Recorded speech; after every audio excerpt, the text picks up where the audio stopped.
at Reasonable Faith UNK. We put on this event with Dr. Frank Turek. I don't have enough faith to be an atheist. And without further ado, we'll get started.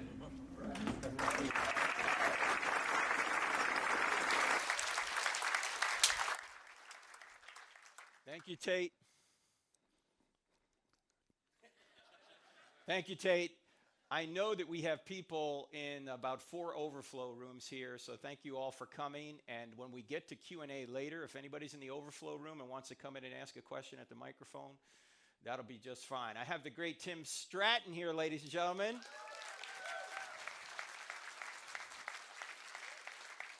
He's homegrown right here in Kearney. You're going to hear from him a little bit later. Now, how many people were at Kearney E-Free Church yesterday or were somewhere else at the time? How many of you are here right now? All right, how many don't respond to surveys? That's what I want to know. Okay. Well, for the first 20 or so minutes, it's going to be review for you Kearney people, for you E-Free Kearney people, but we're going to start at the beginning for people that haven't seen the first section. So you guys ready to go? Yeah. All right, let's go back to September 29th, 2006. That's when Petty Officer Michael Mansour is United States Navy SEAL operating in Ramadi, Iraq. Mansour is standing on a roof in Ramadi, and he's standing in front of a doorway to this roof. He has 2 Navy SEAL colleagues lying in the sniper-prone position next to him. They've already taken AK-47 fire and a rocket-propelled grenade, but they're not exactly sure where the enemy is. There's a bit of a lull in the fighting. Insurgents have blocked off the streets in Ramadi, and there's someone on the loudspeaker in the town mosque yelling, "Kill the Americans!" As Mansour and his team are looking for the next attack, an insurgent from an unknown location throws a grenade up on the roof. It hits Mansour in the chest, and it falls to his feet. Due to the length of the throw, there's no opportunity to pick it up and throw it back. He has only a split second to make a decision.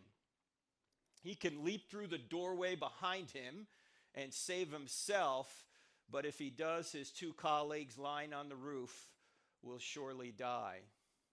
Mansour yells, "Grenade!"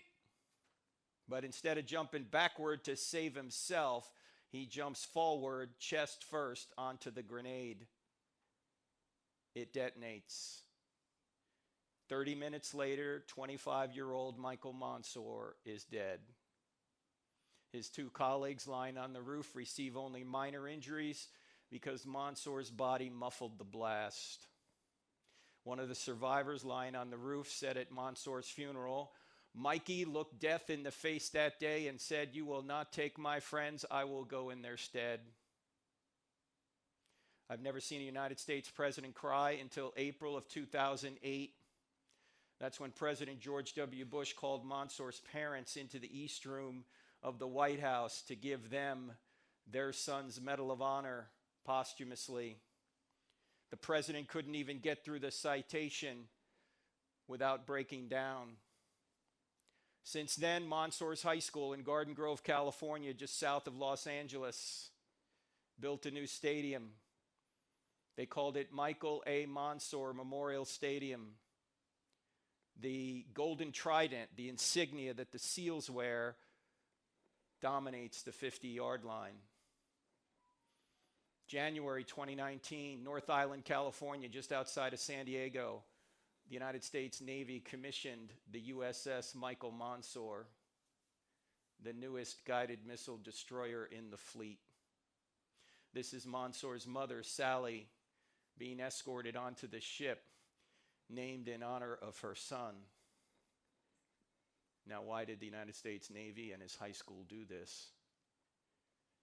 Because Michael Mansour literally sacrificed himself to save his friends. There's no greater love than to sacrifice yourself to save your friends, said Jesus of Nazareth before he went to the cross. Michael Mansour died for his friends. The question is, would anybody die for you? And the answer is, someone already has. His name is Jesus of Nazareth. But in our culture today, many people don't think the story is true. They think it was invented by religious zealots who made it up. I mean, it's got miracles in it too. A resurrection's a miracle. I haven't seen a resurrection, have you? Why would we believe in such a thing? Well, I actually think it's quite easy to show that Christianity is true. You only need to answer 4 questions in the affirmative to show that it's true. In other words, if you investigate these 4 questions, I think you'll realize that the answer to these 4 questions is yes. And if the answer to these 4 questions is yes, then Christianity is true. What are the 4 questions? Here are the 4 questions.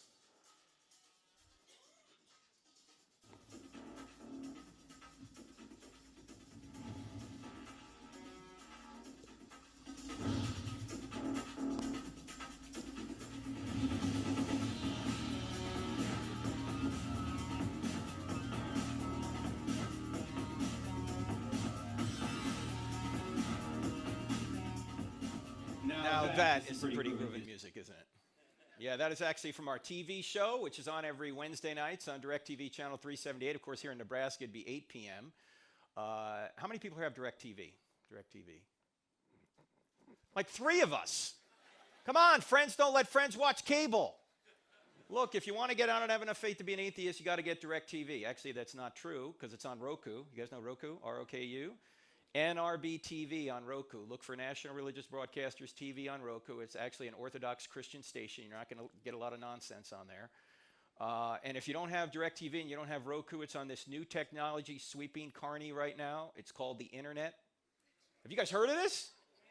Yeah, it's right there on our website at those times. We're also on radio every Saturday morning, a bunch of stations around the country. Of course, here it'd be 9 a.m. Now, I know on Saturday, if you're a college student, you don't get up to the crack of noon on Saturday, so you're not listening to it then, but that's okay. It is on iTunes. It's on our app, the Cross-Examined app, 2 words in the App Store. And what we do is we present evidence for Christianity, and we cross-examine ideas against it. Now, why are these the 4 questions? Truth, God, miracles, and the New Testament. This is going to serve as our outline here tonight. Why are these the 4 questions? Well, the first question, does truth exist? Obviously, if there's no truth, and you hear people saying there's no truth, even on college campuses, you'll hear people saying there's no truth. I wonder why they go to college if they, what are you here to learn? You're here to learn truth, aren't you? Anyway, people will say there's no truth. Well, if there's no truth, Christianity can't be true. Of course, if there's no truth, then atheism can't be true either, or anything, any worldview can't be true. So we're going to deal with that question first. Second question, does God exist? Tonight, Tim is going to show you 3 arguments for a theistic God. What's a theistic God? That's a spaceless, timeless, immaterial, powerful, moral, personal, intelligent creator who created all things and sustains all things. We'll see those 3 arguments here tonight. The third question is, are miracles possible? Obviously, Christianity can't be true if miracles are not possible. But we hope to show you tonight that not only are miracles possible, but the greatest miracle in the Bible has already occurred. And even atheists are admitting the data for this miracle. We'll see that tonight. Then we're going to get to the key question, is the New Testament true? The New Testament doesn't have a prayer if there's no truth, no God, or no miracles. But if truth exists, if God exists, if miracles are possible, then we can see if the evidence is good enough to determine if one particular event took place in the ancient world, and that would be the resurrection of Jesus. Because if Jesus really did rise from the dead, game over, Christianity is true. Of course, if he didn't rise from the dead, game over, it's false. You might as well sleep in on Sunday and do what you want the rest of the week, because it's not true if Jesus didn't rise from the dead. Now, I know some of you are thinking, well, Frank, what about the Old Testament? Do you believe the Old Testament's true? Well, look, if the New Testament's reliable, you get the Old Testament thrown in. Why? Who's in the New Testament that can authenticate the Old Testament? Jesus, yes. If you're ever in Sunday school, you don't know the answer, just say Jesus, you'll probably be right. It's Jesus, Pastor. That's right. If Jesus really is God, as the New Testament documents claim he is, now that's a big if, but if he really is God, whatever God teaches is true. Jesus taught the entire Old Testament as the Word of God. So if the New Testament's just reliable, you get the Old Testament thrown in. It doesn't have to be inerrant to show you that Christianity's true. Now, if you want to go a lot further than what we can do here tonight, you can, because even in the time we have here tonight, we can't really cover these in depth. You can go further. The book is available on the book table. I Don't Have Enough Faith to Be an Atheist, right there, is available on the book table. And, I'm going the wrong way here. Sorry. The book's available on the book table. This DVD set we sold out of yesterday. You can get on our website. There is another book called Stealing from God, Why Atheists Need God to Make Their Case. And I've noticed that when atheists are arguing there is no God, they actually have to steal aspects of reality that would only exist if God existed in order to say he doesn't exist. In effect, atheists have to sit in God's lap to slap his face. And if you would text the word evidence to 44222, we're going to send you this entire PowerPoint presentation in a PDF format. All the slides, not the slides just that we're going to show you, but the ones we can't show you. So text the word evidence to 44222, and we'll send this to you in a PDF format, all right? So what we're going to do, I'm going to start here at Does Truth Exist, right here, and then Tim is going to come up and do Does God Exist? And then I think I'm going to have Tim stay up here so he can do miracles. Tim, you going to do miracles tonight? Okay, you got miracles too? Okay, good. Tim's going to do miracles later. Just hang out. Don't go anywhere. And then we'll also talk about, is the New Testament true? All right? You guys ready to go? You guys in the overflow rooms ready to go? Yeah. Silence. Nada. All right, whenever you start talking about truth, you always have to start with Jack Nicholson. Right? Because Tom Cruise had him on the witness stand, and he said to him, Colonel, I want the truth. And Nicholson said,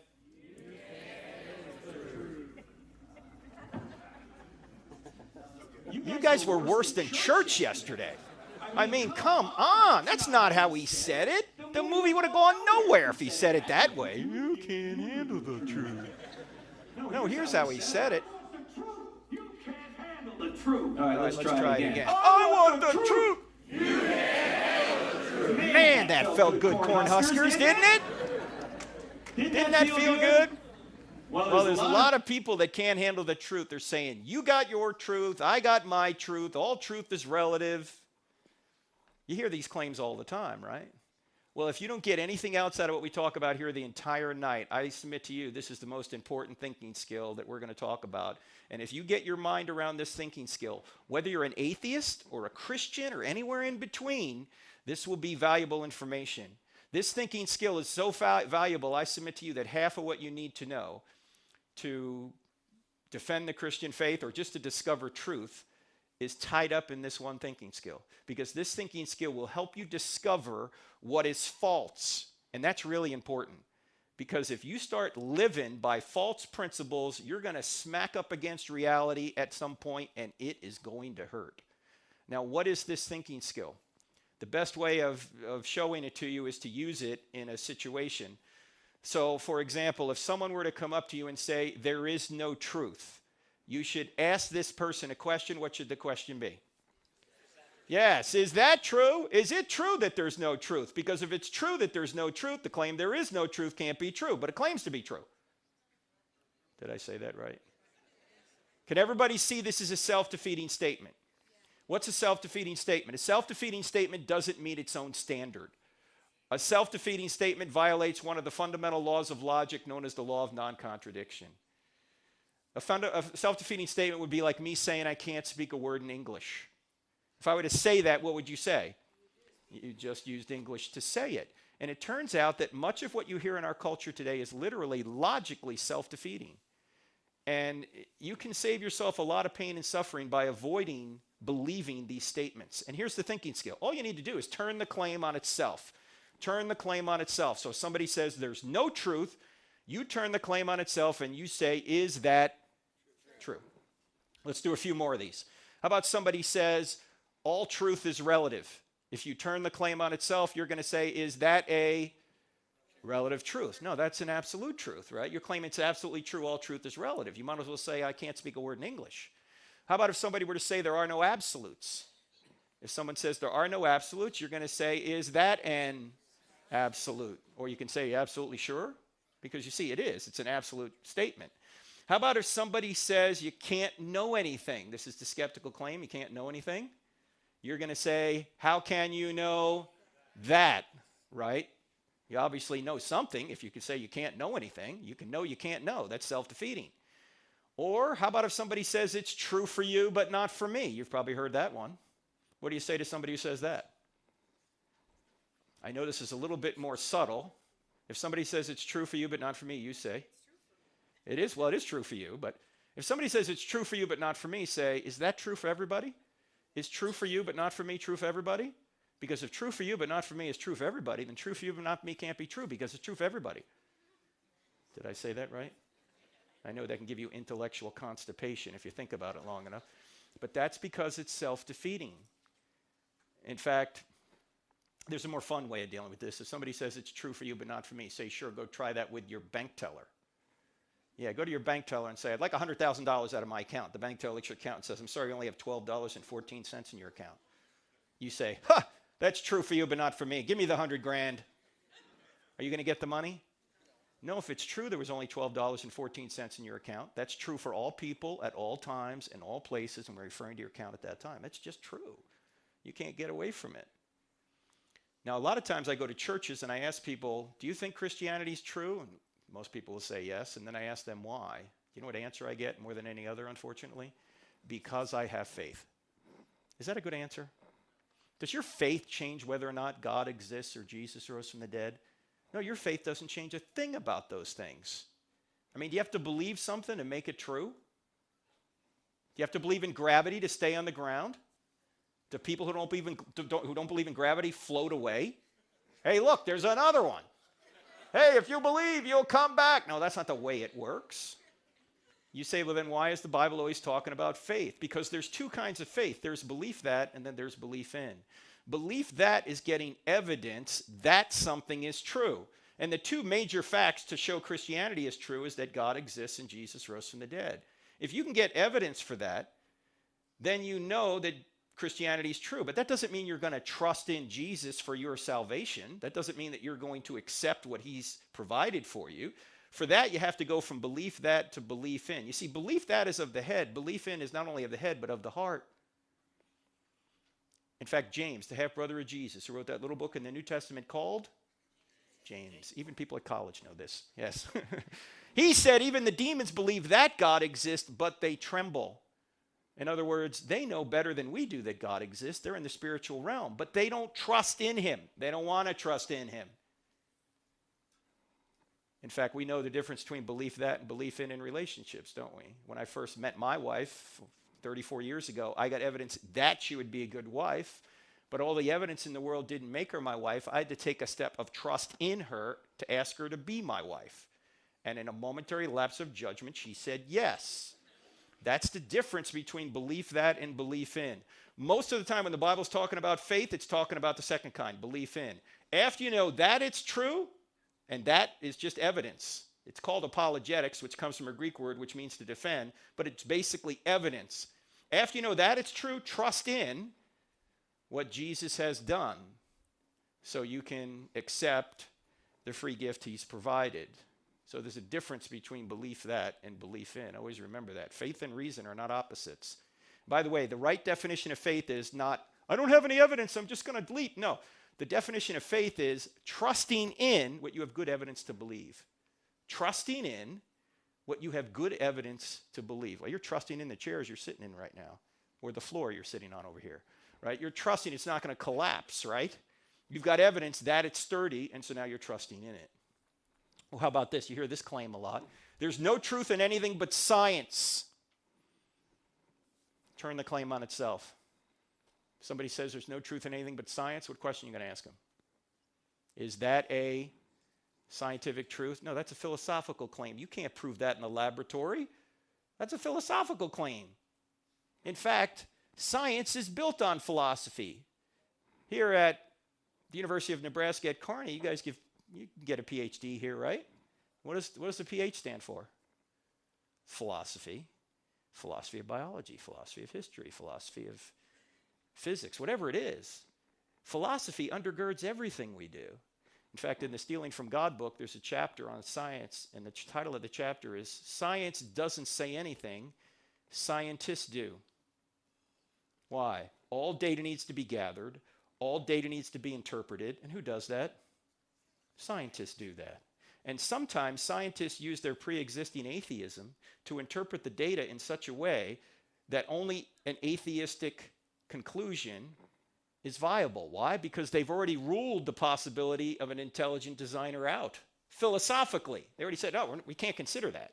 We're only going to consider this type of cause. Well, that's a philosophical presupposition. That's not science. You ought to be open to both types of causes to see which way the evidence points. Or how about this? You hear people say this a lot. You should doubt everything. The skeptical claim, right? Somebody says you should doubt everything if you turn the claim on itself. What are you going to say back? Should I doubt that?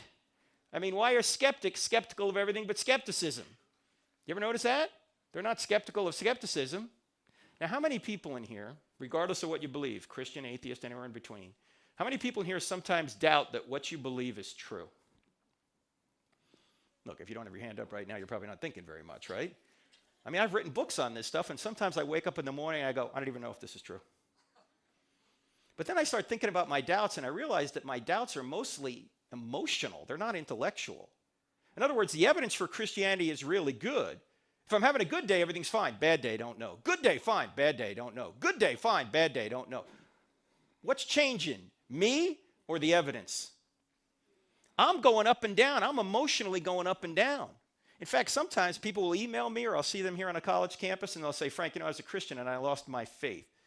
Now, I don't mean to be unkind, but since I'm originally from New Jersey, sometimes I am. But I want to say to these people, when they say, I lost my faith, I want to say, so? So? Are you telling me because your psychology changed that God no longer exists? How does that follow? Your psychology has changed, and now Jesus didn't rise from the dead. Your psychology will not tell you whether something's true or false. The evidence will. Don't concentrate on your psychology. That can change with how much bad pizza you've eaten, right? Look at the evidence, and the evidence will tell you whether or not it's true, regardless of your psychology. So when I start realizing my doubts are emotional more than intellectual, I realize I ought to start doubting my doubts, because if I start doubting my doubts, then I'm back to knowing something for sure. Have you guys thought about doubting your doubts? I doubt it. You haven't. How about this? You hear this a lot too. You ought not judge. If somebody says that, what question would you ask them back? Then why are you judging me for judging? It's exactly right, because you ought not judge is a judgment. You say, wait a minute, Frank, time out. Didn't Jesus tell us not to judge? No, 1,000 times no. Frank, he says it right there in Matthew chapter 7, verse 1. He says, judge not. Okay, I know this is going to sound weird, but it's true. There are no verses in the Bible. There are no verses in the Bible. You think when Matthew was writing the Gospel of Matthew, he said, here's chapter 7, verse 1. No. When were the chapter and verse divisions put in there? About 500 years ago, to help us navigate the text, which is important because it's a big, long series of books, right? It'd be hard to find your way around without those numbers. The problem is we think that because there's a number in front of it, we can make something say whatever we want by taking it out of context. Jesus didn't say don't judge and just stop right there. In fact, if you go over to John 7:24, he says, stop judging by mere appearances and make a right judgment.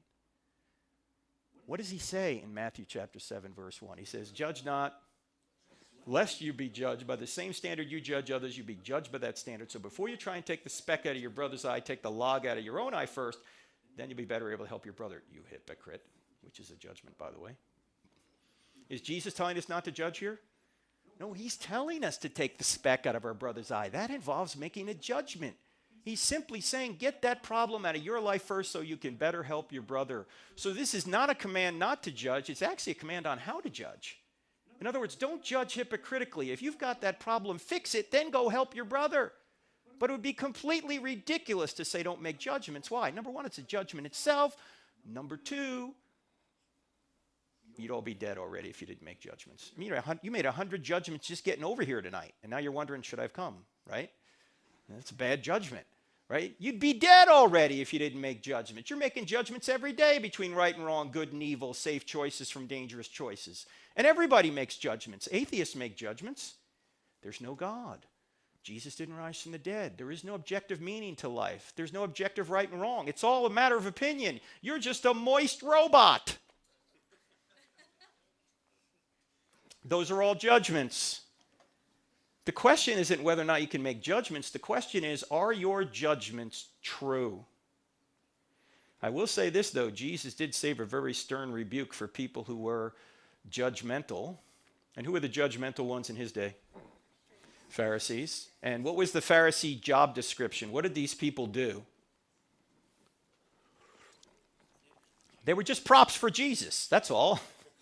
No, these people were the religious and political leaders of Israel. They helped run Israel. You know, Rome delegated a lot of the government authority to the Sanhedrin, the ruling council. And they were politicians. And Jesus went after these people. You tell me Jesus got involved in politics? Yes. And by the way, when he did, he wasn't so nice doing it. In fact, if you think Jesus was a sweet guy who's never said a bad word about anyone, you have not read John chapter 2, John chapter 8, or Matthew chapter 23. What happens in John chapter 2? Jesus himself makes a whip, and then he goes and he jacks people up in the temple. What? Jesus did this? Yes. And then in John chapter 8, he's talking to these same Pharisees. He's having a bit of an argument with them. I'll get it, it's probably for me. Anyway, he's having a bit of an argument with them, and he gets to the point where he says, your father is the devil. Jesus, you can't say that. That's not very Christ-like. Excuse me, I am Christ. I mean, can you imagine? You're having an argument with someone, and you say, your father is the devil. Never say that to a sibling, by the way, right? Okay? Jesus was tough. And then in Matthew 23, the same Pharisees, what does he say to them? Woe to you, scribes and Pharisees, you hypocrites, you brood of vipers, you snakes. You strain out a gnat and swallow a camel. Oh, you look great on the outside. You're whitewashed tombs, but on the inside, you're full of dead men's bones. You go a mile to make a convert, and then once you make them a convert, you make them twice as much a son of hell as you are. How will you avoid being condemned to hell? What? Sweet and gentle Jesus said this? Yes, Jesus was not Barney. Can we all get along, boys and girls? No. I came to bring a sword. It's going to divide mother and daughter, father and son. Jesus was actually killed. Why was he killed? Number one, because he claimed to be God. That's blasphemy to the Jews and sedition to the Romans. And number two is because he spoke truth to power. He spoke to the Pharisees and the temple authorities, and they didn't like where he was going. Jesus was going to put them out of business. And so they decided to kill him. Caiaphas, right after Jesus resurrects Lazarus from the dead, Caiaphas goes, it's better that one man die than the whole nation perish. They had evidence that Jesus was the Messiah, and they wanted to suppress it because we love darkness rather than light. Don't buy into the idea that Jesus was some like 60s hippie flower child. He was tough. Read the text for yourself. By the way, I've noticed one other thing about judging. You ever notice when you compliment somebody, which is a judgment, nobody gets upset? You know, if you say to your best friend, I really love you. You're such a wonderful person. I wish I could be like you. Do you think your friend's going to say, you're not supposed to judge? Now, your friend's never going to say that. Why? Because I've noticed that people don't really have a problem with judgments. They just have a problem with judgments they don't like. In fact, if you tell somebody something that's true and they get upset with you, you just help convict them. As Augustine said, we love the truth when it enlightens us. We hate the truth when it convicts us. A few military people in here. By the way, I was in the Navy for 8 years, which stands for never again volunteer yourself. A few military people in here, you always get more flack when you're over the target. You know, if you tell somebody something that's true and they're shooting back at you, you're over the target. They don't want their evil deeds exposed. So truth does exist, ladies and gentlemen. It's self-defeating to say it doesn't exist. In fact, let me just sum up this whole section this way. Can everybody see that this statement right here shoots itself? Can everybody see this? Because if you can see this, you've got this whole first section down, including this claim and the other claims. All truth is relative, shoots itself. There are no absolutes, shoots itself. It's true for you, but not for me, shoots itself. All truth comes from science, shoots itself. You can't know anything, shoots itself. You should doubt everything, shoots itself. You ought not judge, shoots itself. Can't be true. And by the way, if you're ever at college and a professor says there is no truth, first thing you want to say is, I want my money back because I'm here to learn truth. But secondly, You might want to ask, is that true? Now, if our reasoning is good to this point, do you know what this means? It means that relativism and postmodernism, which both claim there is no truth, there is no grand narrative, there is no real absolute truth, are false. Because they're trying to make the claim, it's true, that there is no truth. Now, there's one other thing I got to mention here. While logically you can't get away from truth, personally you can suppress it and go your own way. Later tonight when we have the microphone set up for Q&A, I'm going to have, if anyone comes up here to ask a question, if anybody expresses any sort of hostility to Christianity, that's fine, we can take it. But I may ask you a question if you're not a Christian, and it's only fair for me to give you an advance notice. I'm going to ask you this question so you can think about it before you answer. And here's the question. If Christianity were true, would you become a Christian? I've asked that question several times of atheists on college campuses. In fact, I was just at Purdue a couple of weeks ago. I asked this question. If Christianity were true, would you become a Christian? The guy said, no. I said, no. How's that reasonable? How's that rational? It's not. The problem isn't here. The problem's here. He doesn't want it to be true. He doesn't want there to be a God. Why? Because he wants to be God over his own life. And he thinks God is going to get in the way. You see, many of us, we're not on a truth quest. We're on a happiness quest. And we're just going to believe whatever we think is going to make us happy, regardless of whether or not it's true. The problem is you can make yourself happy over the short term, doing a lot of fun but ultimately destructive things. Yet over the long term, it's a disaster. And everyone in here who's over 40 knows what I'm talking about because many of us have tried it ourselves. The only way you're ever going to get true contentment is to go straight through truth, and Jesus is the truth. You remember when he said, the truth will set you free? He said, I am the truth, and the truth will set you free. What does that imply? It means if you don't have the truth, you're in bondage to something. Do you know that everybody worships something? What do you worship? What's your number one priority in life? I can't say I always get the right answer. I'm just saying we're all sometimes worshiping something that isn't worthy of worship. In any event, I just wanted to give you guys a heads up because Tim and I both may ask you that question. If Christianity were true, would you become a Christian, all right? So we know that truth exists. The next question is, does God exist? And we promise we're going to show you 3 arguments in a very brief format for this God. And there's nobody better in Kearney, Nebraska, to show you these 3 arguments than my friend, Dr., by the way, just got his PhD, Dr. Tim Stratton here, ladies and gentlemen, of freethinkingministries.com. Write that down if you would, freethinkingministries.com, because this man is a great resource for you if you live in Kearney. He lives here. His family's here. And so he's going to do the God section here. So here he is, ladies and gentlemen, the great Tim Stratton. Thank you so much, Frank. And thank you, everybody, for coming out here tonight. Get that. Oh, yeah, you can have that water. Just a second here. So anyway, Frank, it's an honor to share the stage with you tonight, or the front of the room, I guess, right here in my alma mater, UNK. So here's the question. Does God exist? I got an answer for you. Yes. At least according to the evidence, the answer is yes. The eminent philosopher, Alvin Plantinga, has noted that there are many good reasons and fantastic arguments, even arguments supported by scientific data, that show that God exists. Plantinga has said there's a couple dozen arguments or so that show that God exists. We're going to look at 3 of these arguments tonight. The first one has to do with the beginning. It's called the cosmological argument. It basically comes down to this, that if there's a beginning, then there's a beginner.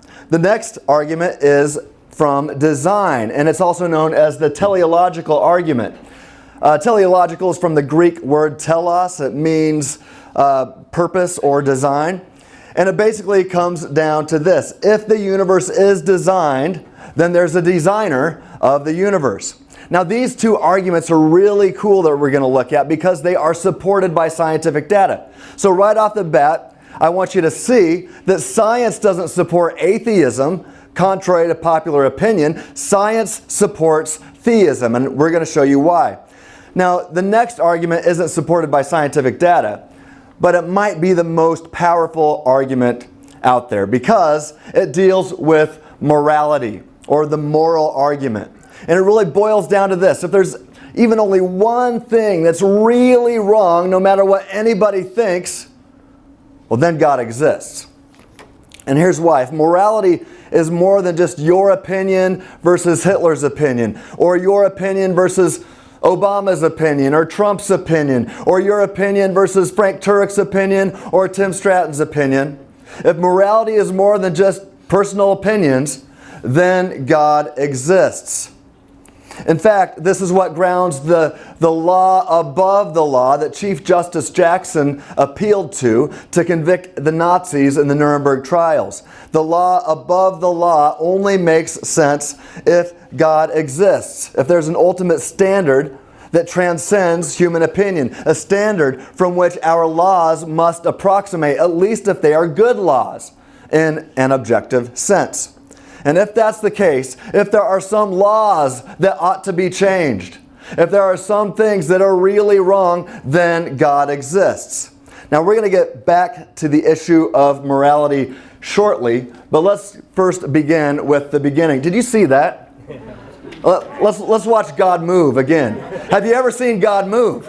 I mean, if anything happens tonight, you can go tell your friends, I was on the UNK campus and I saw God move in a powerful way.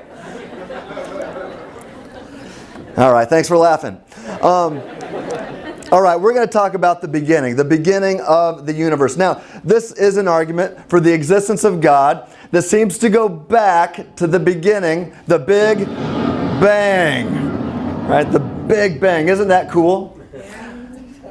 Now think about it. Okay, now I see some Christians out here. I know some of you guys. And I see some people going, wait, Tim, you're going to talk about the Big Bang? We're Christians. We hate the Big Bang. We're opposed to the Big Bang, right? We can't talk about the Big Bang. Now listen. See, I contend that if a Christian rejects the Big Bang, then they're ultimately stealing defeat from the jaws of victory. I'm not opposed to the Big Bang. I believe in the Big Bang. I just know who banged it. You know, the evidence of the Big Bang is so good that even atheists and agnostic scientists affirm it. Take a look at what the late Stephen Hawking had to say about this. He says, almost everyone now believes that the universe and time itself had a beginning at the Big Bang. Well, if you think about that, if the universe had a beginning and even time itself, then this means that all space, time, and matter, all nature, literally came from nothing. Who studies nature for a living? Scientists. So all scientifically testable and discoverable stuff began to exist. Think about that. You know, Alexander Vilenkin, one of the world's leading cosmologists. This guy is scary smart. And he had this to say. He spoke at Stephen Hawking's cosmology conference not too long ago. Let's take a look at what Alexander Vilenkin says. He says, with the proof now in place, cosmologists can no longer hide behind the possibility of a past eternal universe. There is now no escape. They have to face the problem of a cosmic beginning. Now I want to focus on two words here in what Vilenkin says. Typically, scientists don't like to use the word proof. A scientist isn't in the business of proving things typically. They are in the business of disproving things and reaching the inference to the best explanation and things like that. But Alexander Vilenkin believes that there's so many converging lines of evidence that he's confident enough, this scientist is confident enough to say there is a proof to the beginning of all nature. Now, why is this a problem? Why is this a problem? Well, it's a problem because if all nature had a, quote, mother of all beginnings, as his atheist colleague Alan Guth has said, that there was a mother of all beginnings. Well, if all nature had a mother of all beginnings, then this so-called mother must be something other than nature. And that's what philosophers call supernatural. something other than nature, simply means supernatural. Now, Vilenkin is an agnostic, but he admits the data for the first miracle. And by miracle, here we mean a supernatural event. But here's the bottom line. If the universe had a beginning, it must have had a beginner. So you got two options. Either no one created something out of nothing, that's the atheistic view, or someone created something out of nothing, that's the theistic view. Now, which view seems more reasonable? Just asking a question here. What view seems more reasonable? What is the inference to the best explanation? Now, it's vital to point out here that virtually everybody is affirming that at least one miracle has occurred. At least one supernatural event has occurred. The atheist believes in a miracle without a miracle maker. And I got to tell you, I agree with Frank. I simply don't have that kind of faith.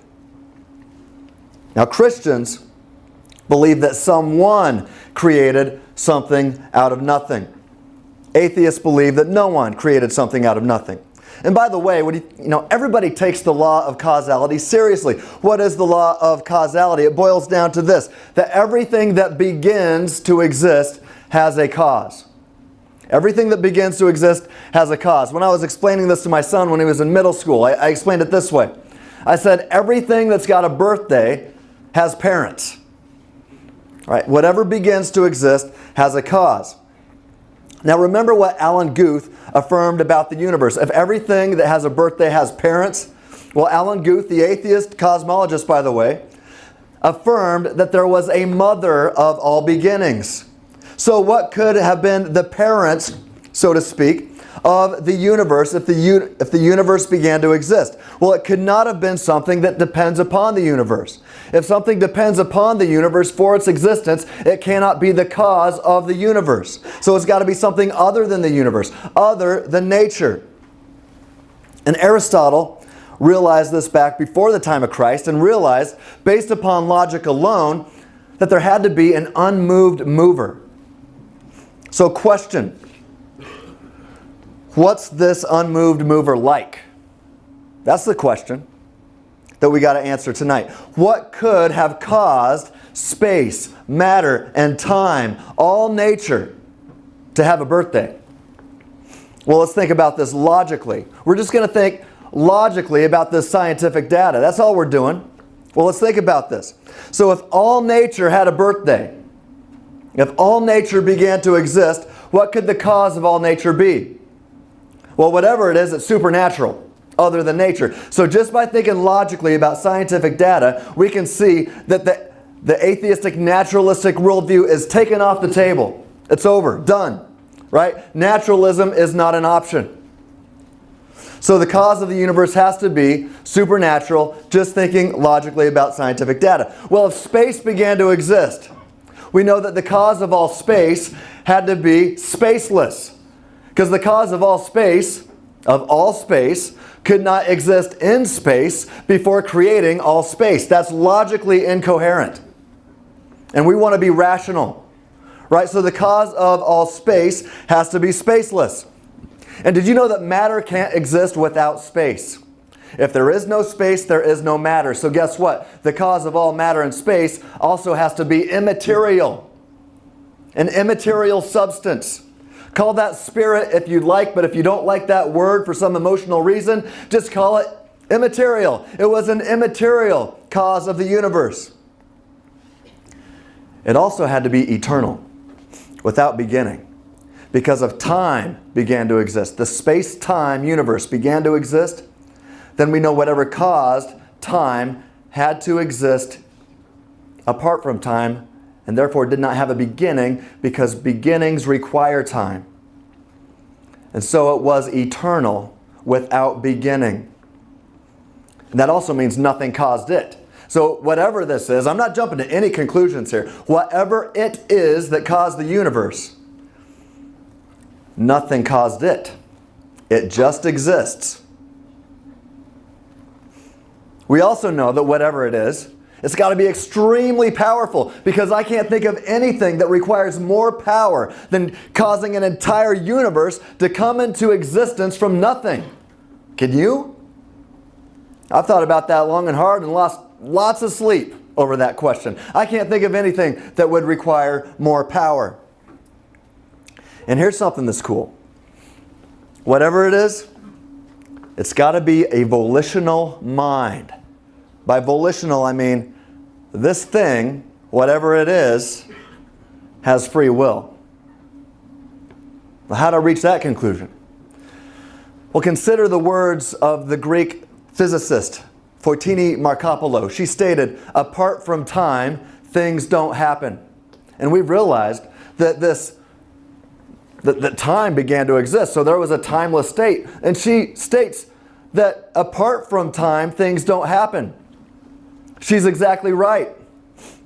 Unless, there's a big unless here, unless in that timeless state, a personal mind with free will exists apart from time, where the clock is not ticking, and then can make a free will and volitional choice to make the clock start ticking. I just saw some of your heads go. It's pretty cool, but it will blow your mind when you think about that.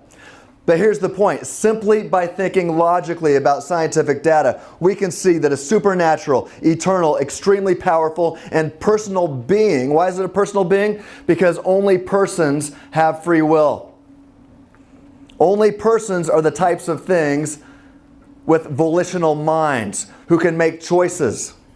So we see whatever it is that caused the universe, it's a personal being. An extremely powerful, supernatural, eternal, personal being who is the cause and creator of the universe. Do I have any Bibles or religious books up here? None. On purpose. You think, oh, you're such a bad Christian. Well, I wanted to make a point. I have not touched a single Bible verse or referenced any passage of Scripture, since there are no Bible verses. Right, Frank? No Bible? Okay. But I haven't touched Scripture to make my point. I've just touched scientific data, and we've thought logically about it. Now, I hope you see that. But with that said, what does the supernatural, eternal person sound like? God. Thank you. It sounds like God. Now, have we demonstrated that this is the God of the Bible? No, we haven't. Not yet. Stick around. More data is required if we hope to reach that conclusion. However, it's vital to note that simply by thinking logically about science, several worldviews are taken off the table as possible explanations of reality. Atheism and naturalism, it's done. Naturalism cannot be true. The view that only nature exists, the view that only scientifically testable stuff exists, it's done. Take it off the table. What else can we rule out? Mormonism. We can rule out Mormonism by thinking logically about science. Why? Well, according to Mormonism, the universe exists eternally without beginning. They say that there is no beginning to the universe, and actually, humans are then contingent upon the universe, and then humans become gods with little g's, not big G's. Right? There's no big G God that created the universe on Mormonism. There's a whole bunch of many gods like Zeus and Thor, like in the Avengers, right? But you don't get a big G God, creator of the universe. So we can rule out Zeus, we can rule out Thor, we can even rule out the flying spaghetti monster.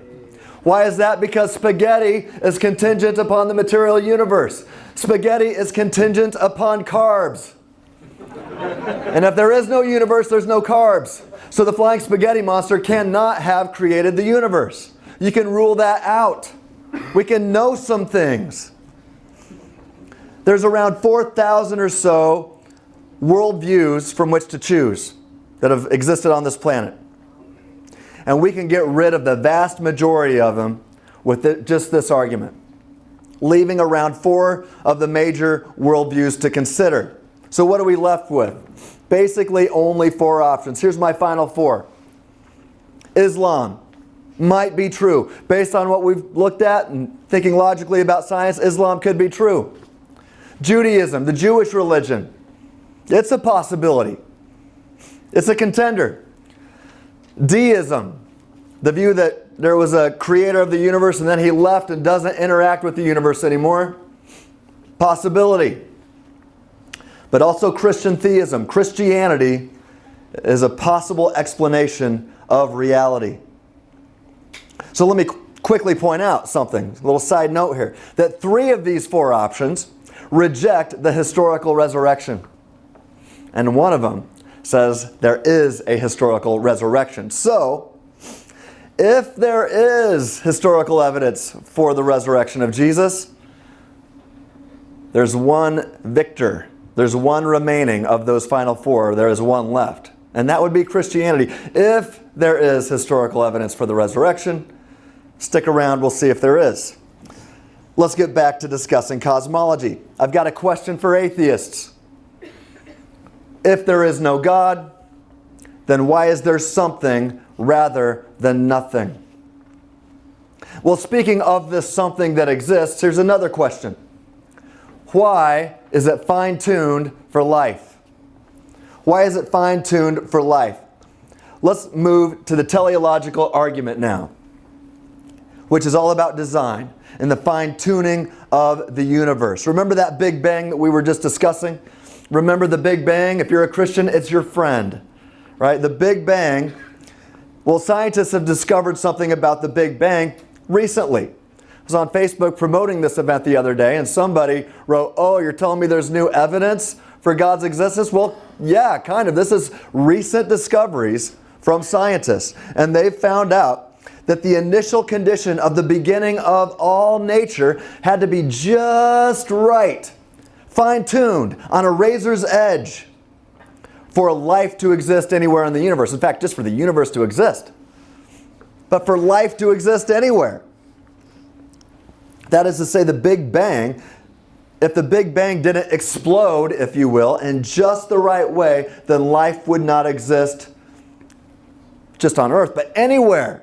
So if one believes in evolution or not, it's irrelevant. If the initial conditions of the Big Bang were not incomprehensibly fine-tuned, then evolution could not occur anywhere in the entire universe, even here on Earth. You see, we're discussing extreme precision at the beginning. Now, there's around a dozen or so of these precise values that have to be just right for the universe to exist and for life to exist anywhere in the universe. But let's just look at 2. Let's look at Stephen Hawking again and see what he had to say. He says, if the expansion rate of the universe was different by 1 part in 1,000 million a second after the Big Bang, the universe would have collapsed back on itself or never developed galaxies. Let that sink in. And now let's look at what else is said here. If the gravitational force were altered more than 1 part in 10 to the 40th power, then stars would not exist, and therefore neither would we. So to get an idea of how incomprehensible this is, imagine having a special tape measure. You could probably get this at Builders or Menards, I think. And this tape measure, it's really big. You can stretch it out across the entire known universe. All right, thought experiment. Imagine one that is stretched out across the entire known universe. Now what I want you to do is just pick any inch on that gigantic tape measure, just any given inch. And that little inch is going to represent this gravitational force. Now if that inch is moved slightly, just 1 inch over to the right or to the left, disaster. You're dead. You don't exist. The universe doesn't even exist. Say goodbye to life. Think about that. There's around a dozen or so of these tape measures that represent different values that have to be just right for the universe to exist and for human life to exist, or for any life to exist anywhere. So with that, we've got 2 options. The values were designed or they weren't. What's more reasonable? Atheists have to appeal to chance. Man, I got to agree with Frank. I simply don't have that kind of faith. Well, let me get back to the third piece of evidence for the existence of God. I told you that we'd get back to morality, so let's do it. Now, first of all, before I do that, I want to point out that Frank and I agree that if atheism is true, then morality is impossible. In an objective sense, it's impossible. Frank and I also agree that if atheism is true, then rationality is impossible. Rationality, it doesn't work. And when you think about it, rationality and morality are linked. Consider C.S. Lewis, a former atheist. Let's look at this, a couple slides here. He says, suppose there were no intelligence behind the universe. In that case, nobody designed my brain for the purpose of thinking. Thought is merely the byproduct of some atoms within my skull. But if so, how can I trust my own thinking to be true? But if I can't trust my own thinking, of course, I can't trust the arguments leading to atheism, and therefore have no reason to be an atheist or anything else. Unless I believe in God, I can't believe in thought. So I can never use thought to disbelieve in God. I got to tell you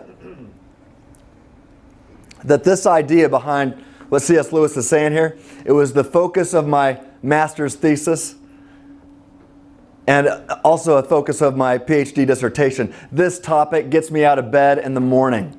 I love talking about rationality and what it means to be rational and how rationality makes sense. But basically, this comes down to one question. What does it mean to be a free thinker? What's it mean to be a free thinker? You know, atheists love to call themselves free thinkers. Have you ever heard that? How many know that atheists like to call themselves free thinkers? All right, you've heard that, okay? But according to their own worldview, free will does not exist. They believe all that exists is only nature, and thus all that exists would be caused and determined by the forces of nature, just physics and chemistry, fizzing and popping and doing its thing. It stands to reason then that if this atheistic naturalism is true, then free will does not exist. Sam Harris is one of the most famous, most influential atheists in the world today. And Sam Harris wrote a book about free will called Free Will. And he concludes that we don't have free will. Listen to what he says. Listen to what he says about thoughts. Sam Harris. Thoughts and intentions emerge from background causes over which we are unaware and over which we exert no conscious control. What? And then he says, we do not have the freedom we think we have.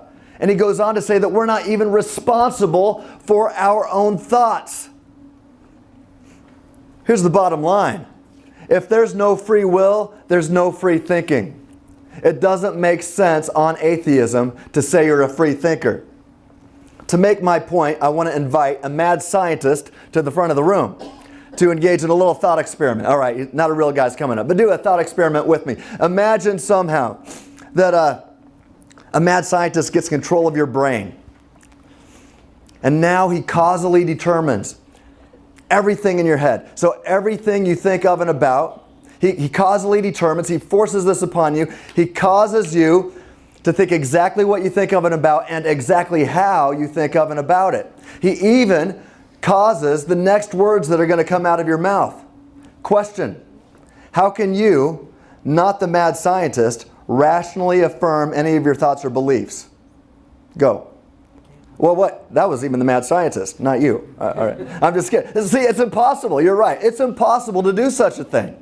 It doesn't work. And if you replace the mad scientist with physics and chemistry or anything else, you've got the exact same rationality problems, but for different reasons.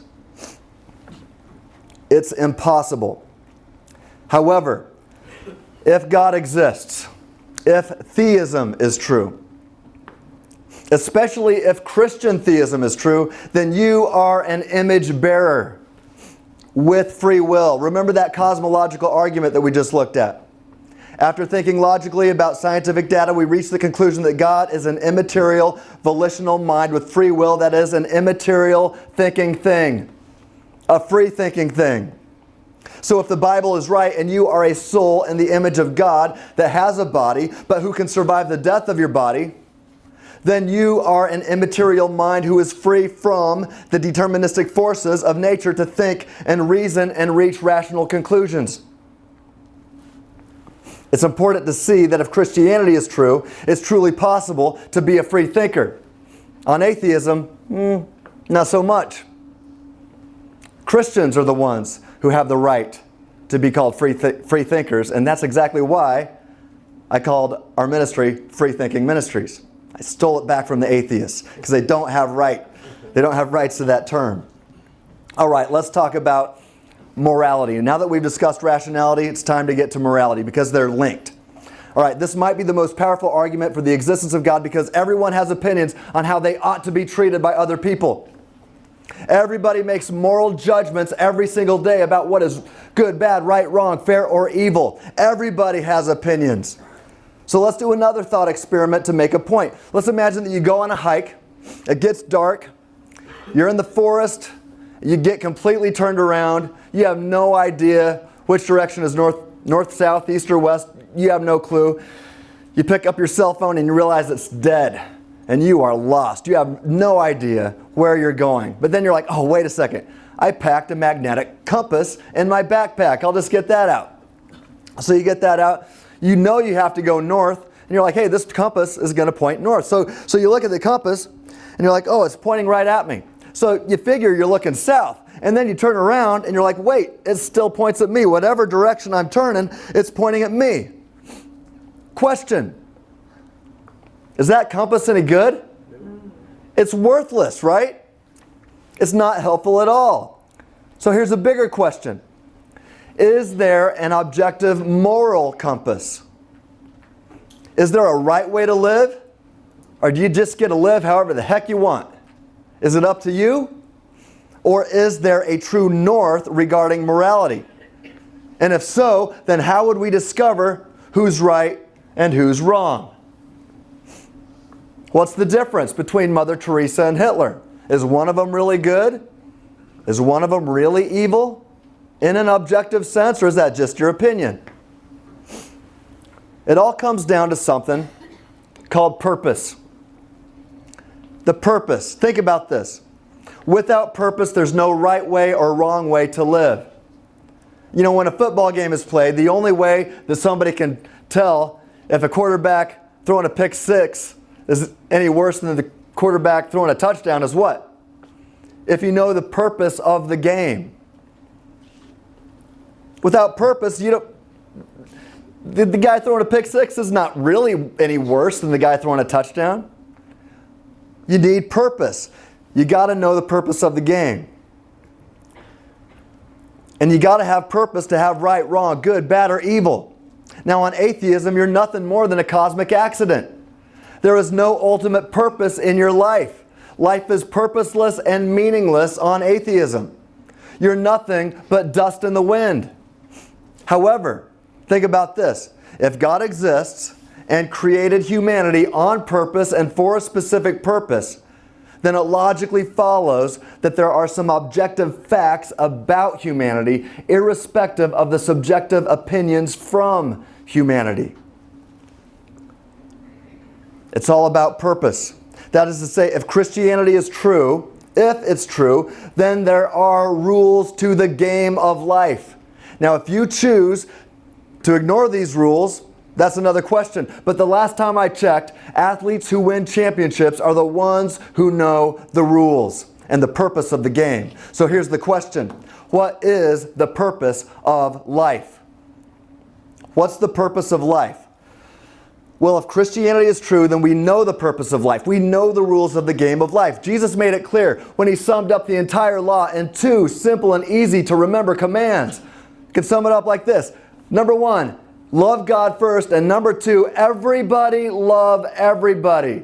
From your neighbors to even those who consider you to be an enemy. Everybody always love everybody. I mean, who doesn't want to live in a world like that? Who doesn't want Christianity to be true? Think about this. If everybody listened to and followed the commands of Jesus and everybody actually loved everybody all the time, who does not want to live in that kind of world? Why would you not want Christianity to be true? I don't get it. But Jesus even went on to give us some specifics about how to accomplish this, about what God's purpose for humanity was. Ultimately, it's about love, but then he told us how to love each other in certain aspects. Now, he even told us what marriage should look like, how to love your spouse, and actually who your spouse should be. Well, let me explain. A lot of people, just a side note here, a lot of people think that Jesus never spoke against things like homosexual marriage, but that's false. Because he did affirm God's model of marriage in Mark 10, 6 through 8. And it can be summed up in the following way. It's one man and one woman becoming one flesh for one lifetime. Jesus is saying that that's God's purpose for human marriage. You see, Jesus gave us the rules. It's the law above human law. So even if it's legal, that doesn't mean it's right. You see? And it's all logically grounded in the fact that God created humanity on purpose and for specific purposes. And so there are objective facts about humanity, irrespective of the subjective opinions from humanity. And the Bible says that God is love. And this makes sense as to why God created humanity for the objective purpose to love. You see, God's unchanging moral nature is the standard of how we measure good, bad, right, wrong, fair, or evil. It's God's nature, and His nature is love. And so things that are other than love, things that are not love, are objectively wrong. They're objectively bad. It's objectively evil. When you use the same ability to love in a backwards way, that's evil, and that's easy to remember because love spelled backwards is evil. All right, never been the best speller, but you get the point. You'll get the point, and you won't forget it. Now, you're free to disagree with God about His purpose of your existence. You're free to disagree. You are free to miss the objective mark. But that's simply what it means to sin, to miss the mark. And those who miss the mark for eternity, those who choose to miss the mark for eternity, well, you get to have it your own way. Here's the bottom line. If there is no God, then the Nazis were not really wrong in any objective sense. Just their opinion versus yours. If there is no God, then love is no better than rape. If there is no God, there are no such thing as human rights, like the Declaration of Independence makes clear. There's no objective or unalienable human rights. Atheism is un-American, by the way. Atheism cannot make sense of the Declaration of Independence. Christianity can. 4, if there is no God, the religious crusades were not wrong. Right? I hear people complaining about those all the time, that they were wrong. Well, not if atheism is true. And if there is no God, then tolerance is no better than intolerance. Think about that. And if there is no God, well, you can't complain about the problem of evil, because evil proves God does exist. Think about this. If God does not exist, then there's nothing that's objectively good, bad, right, wrong, fair, or evil. If somebody says, I'm an atheist because of the problem of evil, well, you've just provided the next premise that says evil exists, and therefore God exists. Right? So evil is like a hostile witness who turns on the prosecution in the courtroom of public opinion and turns against it. The atheist trots out evil to say, look, I'm an atheist because of the problem of evil. But then evil turns around as a hostile witness and says, ha-ha, God exists. Evil backfires on the atheist. C.S. Lewis realized this. As an atheist, he said that my argument against God was that the universe seemed so cruel and unjust. But how had I got this idea of just and unjust? A man does not call a line crooked unless he has some idea of a straight line. What was I comparing this universe with when I called it unjust? If there is no God, there is nothing that is just.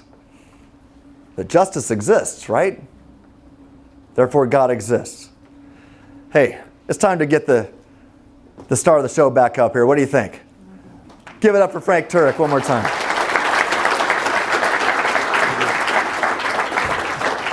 That is the great Tim Stratton, ladies and gentlemen. Put the back up For Q&A, all the way from Kearney, Nebraska, ladies and gentlemen. Kearney, Nebraska, right there. All right, let's just sum up what Tim said. From these three arguments, I think we can make some conclusions. Because you can draw attributes of the divine being from these three arguments. We couldn't cover them all, but if you look at these three arguments, you've got a spaceless, timeless, immaterial, powerful, moral, personal, intelligent creator who created all things and actually sustains all things to this very moment. Now, we have not opened the Bible yet, as Tim said, yet we have the attributes of a being who could be the God of the Bible. We don't know if it's the God of the Bible yet, but it could be. Now, how can we figure out if this is the God of the Bible? We have to go to the next step, and that is point 3, are miracles possible? And you're probably wondering, look, these guys are only halfway through. It's getting late here. These next two sections here go pretty quickly, okay? But why are miracles going to tell us who is the true God? Because if God exists, he can use miracles to affirm that somebody speaks for God. Why listen to Moses? Because Moses can do miracles. Why listen to Elijah and Elijah? Because they can do miracles. Why listen to Jesus and the apostles? Because they can do miracles. And there's just one problem with this. A lot of people think miracles are impossible. For example, Noah and the ark. All right, Christians, don't let this get out of the room. I know it's being streamed, but can we just all agree on one thing? That Noah and the ark is crazy. Can we just admit that? I mean, please. Really? And a resurrection. How many people in here have seen somebody rise from the dead? Yeah, nobody. Yet, for a Christian, your entire faith is built on believing something you have never seen. How rational is that? And for some reason, the big problem miracle in the Bible is Jonah. Is that a whale of a tale or a tale of a whale? I mean, what is the deal with Jonah? Can you really believe in Jonah? I mean, come on. Now, what is the greatest miracle in the Bible? No, the resurrection's easy compared to the greatest miracle. The greatest miracle in the Bible is... We got some of you a second time. Yes. The greatest miracle in the Bible is Genesis 1:1. In the beginning, God created the heavens and the earth. Because if that verse is true, every other verse is at least possible, right? I mean, if God can create the universe out of nothing, can he do whatever he wants? It's not logically impossible inside the universe? Of course he can. Now, here's the interesting point that Tim brought up. Atheists are admitting the data for the first verse. They don't think it's God, but what else could it be, as Tim pointed out? It's got to be a spaceless, timeless, immaterial, powerful, personal, intelligent cause. It can't be something made of nature. Nature was created. It can't be the cause. So if Genesis 1:1 is true, every one of these other verses could be true. Of course Noah is crazy, unless God exists.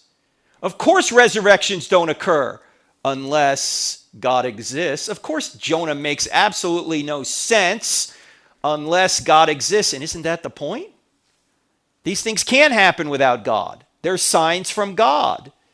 Now, look, a lot of people don't believe in miracles because they've never seen one. Let me submit to you that is not a good reason necessarily to disbelieve in something. Why? Because you believe in a lot of things you've never seen. You believe in your mind. Have you ever seen it? You're using it right now, I hope. You believe in the laws of logic. Have you ever seen those? Oh, you're using them right now. You believe in love. Have you ever seen love? Oh, you may have been loved. You may have loved someone, but you've never seen love. It's not a physical thing. In fact, years ago, I had a couple of debates with Christopher Hitchens. You guys know who Christopher Hitchens was? He was a brilliant British atheist who sounded more brilliant than he was because he had a British accent. And after, in the Q&A of the second debate, a student on this side of the auditorium asked Christopher this question: Christopher, what is love? And Christopher, being a materialist, had to give a materialistic answer. He said, love is a chemical. And I said, don't tell that to your wife. Honey, do you love me? Yeah. Why? Because I got the chemical today. You know, tomorrow I might not have the chemical. No, love is not a chemical. It's not a physical thing. It's an immaterial virtue grounded in the nature of God. And everyone in here believes in it. Everyone in here believes in justice. You've never seen it, but you believe in it. You've never seen gravity. Oh, come on, Frank. Look, there's gravity right there. You keep dropping that thing, it's going to go to the ground. No, you're not seeing gravity. What are you seeing? You're seeing the effects of gravity. You know, we really don't even know what gravity is. Did you know that? You're seeing the effects of gravity. And by the way, that's how we know God exists. We see an effect, we reason back to the cause. We see an effect known as creation, we reason back to a cause creator. We see effect known as fine-tuning or design, we reason back to a designer. We see an effect known as a moral law written on our hearts, we reason back to a moral lawgiver. That's how we know God exists. That's what scientists do. They reason from effect back to cause. You've never seen George Washington. Yet you believe in him. Why? Because he's left effects behind that are best explained by the cause George Washington. Same thing is true with Jesus. He's left effects behind that are best explained by the cause known as Jesus. Now, so you shouldn't necessarily disbelieve something because you've never seen. In fact, if miracles do occur, and let me say one thing about this that might not be completely obvious, but do you realize that there doesn't need to be a miracle since Jesus and the apostles for Christianity to be true? You don't need modern miracles to show that Christianity is true. There could have been no miracles since Jesus and the apostles. I think there have been. In fact, my friend Craig Keener at Asbury Seminary has written a hernia-inducing 2-volume set called Miracles about modern-day miracles, 1,200 pages. You can get that if you want to see the data for this. But you don't need that to show that Christianity is true. And if miracles do occur, they have to be extremely rare. Why? In other words, you shouldn't expect to see many of them, if any. Why? Because in order for miracles to get our attention, they have to be rare. If they were happening all the time, they wouldn't get our attention. We'd say, hey, this stuff happens all the time. Like, what would the resurrection of Christ mean if people rose from the dead routinely? I mean, you go to somebody and you go, Jesus rose from the dead for your sins. And the guy goes, so what? Uncle George just rose from the dead 2 weeks ago. Now I got to give the inheritance back. No, it's got to be a rare event if it's going to get our attention. It can't be a regular event. And so miracles, if they occur very rarely. That's the purpose of miracles. So if Genesis 1:1 is true, every other verse is at least possible. Now, I did say something a couple minutes ago you might not agree with. I said God can do whatever he wants that's not logically impossible. Now, some of you may be thinking, I thought God can do anything. No, there's some things even God can't do. Like what? He can't do logically impossible things. Like he can't create a married bachelor. I know some guys try, but no, okay? He can't create a 5-sided triangle. Doesn't exist. Can't create a one-ended stick. Doesn't exist. Can't create an honest politician. I mean, there are some things that are just too hard for God. In fact, you can do some things that God can't do. What can you do that he can't do? Lie. If he could lie, he wouldn't be the standard of truth. Change. What's he going to change from? He's already a perfect being. Any change would necessitate a move from perfection to imperfection. If he could do those things, he wouldn't be God. So you can do some things that even God can't do. Now, God can obviously do miracles to show us if Christianity were true. All we need to do now to see which is the true God is to figure out if one event took place that the New Testament talks about, and that event is the resurrection of Jesus. Did he really rise from the dead? Because if he did, Christianity's true. If he didn't, it's not. Now, there's a lot of evidence that he did. We don't have time to cover it all. I'm going to list 8 lines of evidence that the New Testament writers are telling the truth. We're only going to look at 2 of them briefly, but I'll list all 8. They all begin with the letter E to help you remember them. I don't have time to explain them all, but I'll just list them. We have early sources. In other words, the New Testament documents are written early, and the sources for the New Testament are even earlier. There's eyewitness details throughout the text. In fact, if you get the book, I Don't Have Enough Faith to Be an Atheist, you go to chapter 10. There's 84 details alone in the book of Acts that are confirmed to be eyewitness details or historically probable details. There's 59 in the Gospel of John. There's eyewitness details throughout the text. There's embarrassing stories. I'll explain that in a minute, as well as excruciating deaths. Also, there's embedded confirmation. I don't have time to explain that. I just want you to Google 2 words if you're interested in this kind of thing. Google undesigned coincidences. Undesigned coincidences. I submit to you, I call it embedded confirmation. I submit to you that evidence right there is the best evidence you've probably never heard of, that the New Testament writers are independently witnessing the same historical events. They couldn't have invented it. Also, expected predictions. That deals with Old Testament prophecy. If I had just one Old Testament prophecy to make my case on it, it would be Isaiah chapter 53. Go read it, written 700 years in advance. Extra biblical writers. There's 10 ancient non-Christian writers within 150 years of Jesus' life. These are household names like Suetonius, Thallus, Phlegon, Josephus. You've probably reading them earlier today, I'm sure. And when you add up their references to Jesus and the apostles, you get a story congruent with the New Testament. And finally, number 8, the explosive growth of the church out of Jerusalem, which is nearly impossible to explain if Jesus' body was in his tomb. Why? Who could have stopped Christianity immediately, and who wanted it to be stopped? The Romans and the Jews. How could they have done it? Go to the body, go to the tomb where the body was. Everyone knew where the tomb was.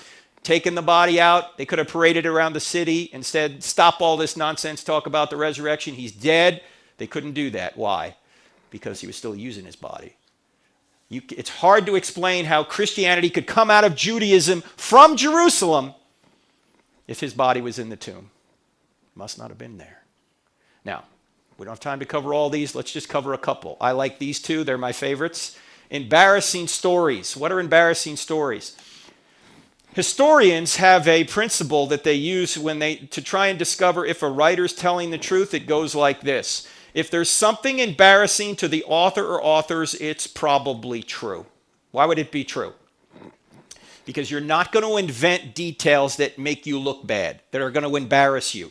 You might invent details that make you look good, but not details that make you look bad. In fact, let me ask you guys a question in here. How many people in here have ever lied to make yourself look good? If you don't have your hand up right now, you're lying to make yourself look good.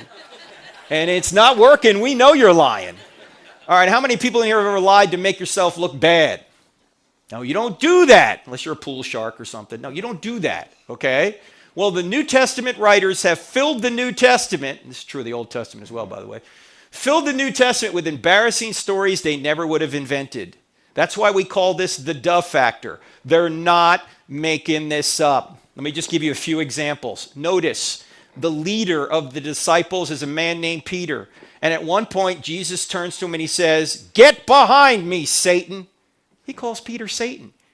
Do you think Mark invented that? Do you think Mark at one point said to Peter, "Hey, Pete, I'm going to make this a real interesting story. I'm going to have the Lord call you Satan"? What do you think Peter would have said? "Have him call you Satan. Look, I'm the leader here. This is embarrassing." And then Peter says, "Lord, I'll never deny you." What does he wind up doing? Denies him 3 times. And then at the crucifixion, all the disciples, maybe with the possible exception of one, they all run away. This is like a Monty Python movie. Run away. They all run away. And who are the brave ones? Ladies. The women. The women are the brave ones. Yeah, you ladies, you can give yourselves a hand. I know you want to. Yeah. You did not run away like you sissy pants men did. Come on. Now, who wrote the New Testament down? Men. Now, what man is going to invent that he was hiding for fear of the Jews why the women went down and discovered the empty tomb? Would any man here invent that? No, if I was there, I'd make myself look good, wouldn't you? I wouldn't embarrass myself. I'd write something down like this. Let's see, we marched right down there and we overpowered that elite Roman guard. That sounds pretty good. What do you think? Yep. John said, "Get out." Peter roundhouse kicked him. Philip said, "We'll be back." And then on Sunday morning, we marched right down to the tomb, and we saw Jesus, who congratulated us on our great faith. And then we went and comforted the trembling women. I would never say it was Mr. Sissy Pants why the women went down and discovered the empty tomb. And oh, by the way, why would you never say the women were the first witnesses in that culture? Forget the fact that it was embarrassing to men. Why was it not something they would invent? Yes, because a woman's testimony was not considered on par with that of a man. So if you're trying to make up the New Testament story and pass it off as the truth when it's really a lie, you would never say the women were the first witnesses, especially when one of the women was a formerly demon-possessed woman. Gee, what a great witness. Yeah, let's listen to her. No, this makes no sense at all.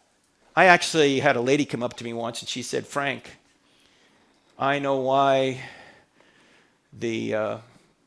why Jesus appeared to the women first. And I said, why? And she said, because he wanted to get the story out.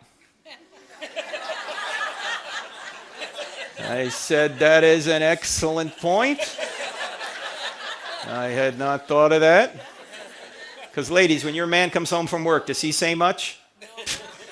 There could have been a nuclear explosion down at the plant. He's not going to tell you. You'll see it on the news before you hear it from him. You'll be watching the news going, hey, hon, what happened then? Oh, yeah, I forgot to tell you the nuke blew up. I've been hot for 3 days. What's for dinner? Right? He's not going to tell you.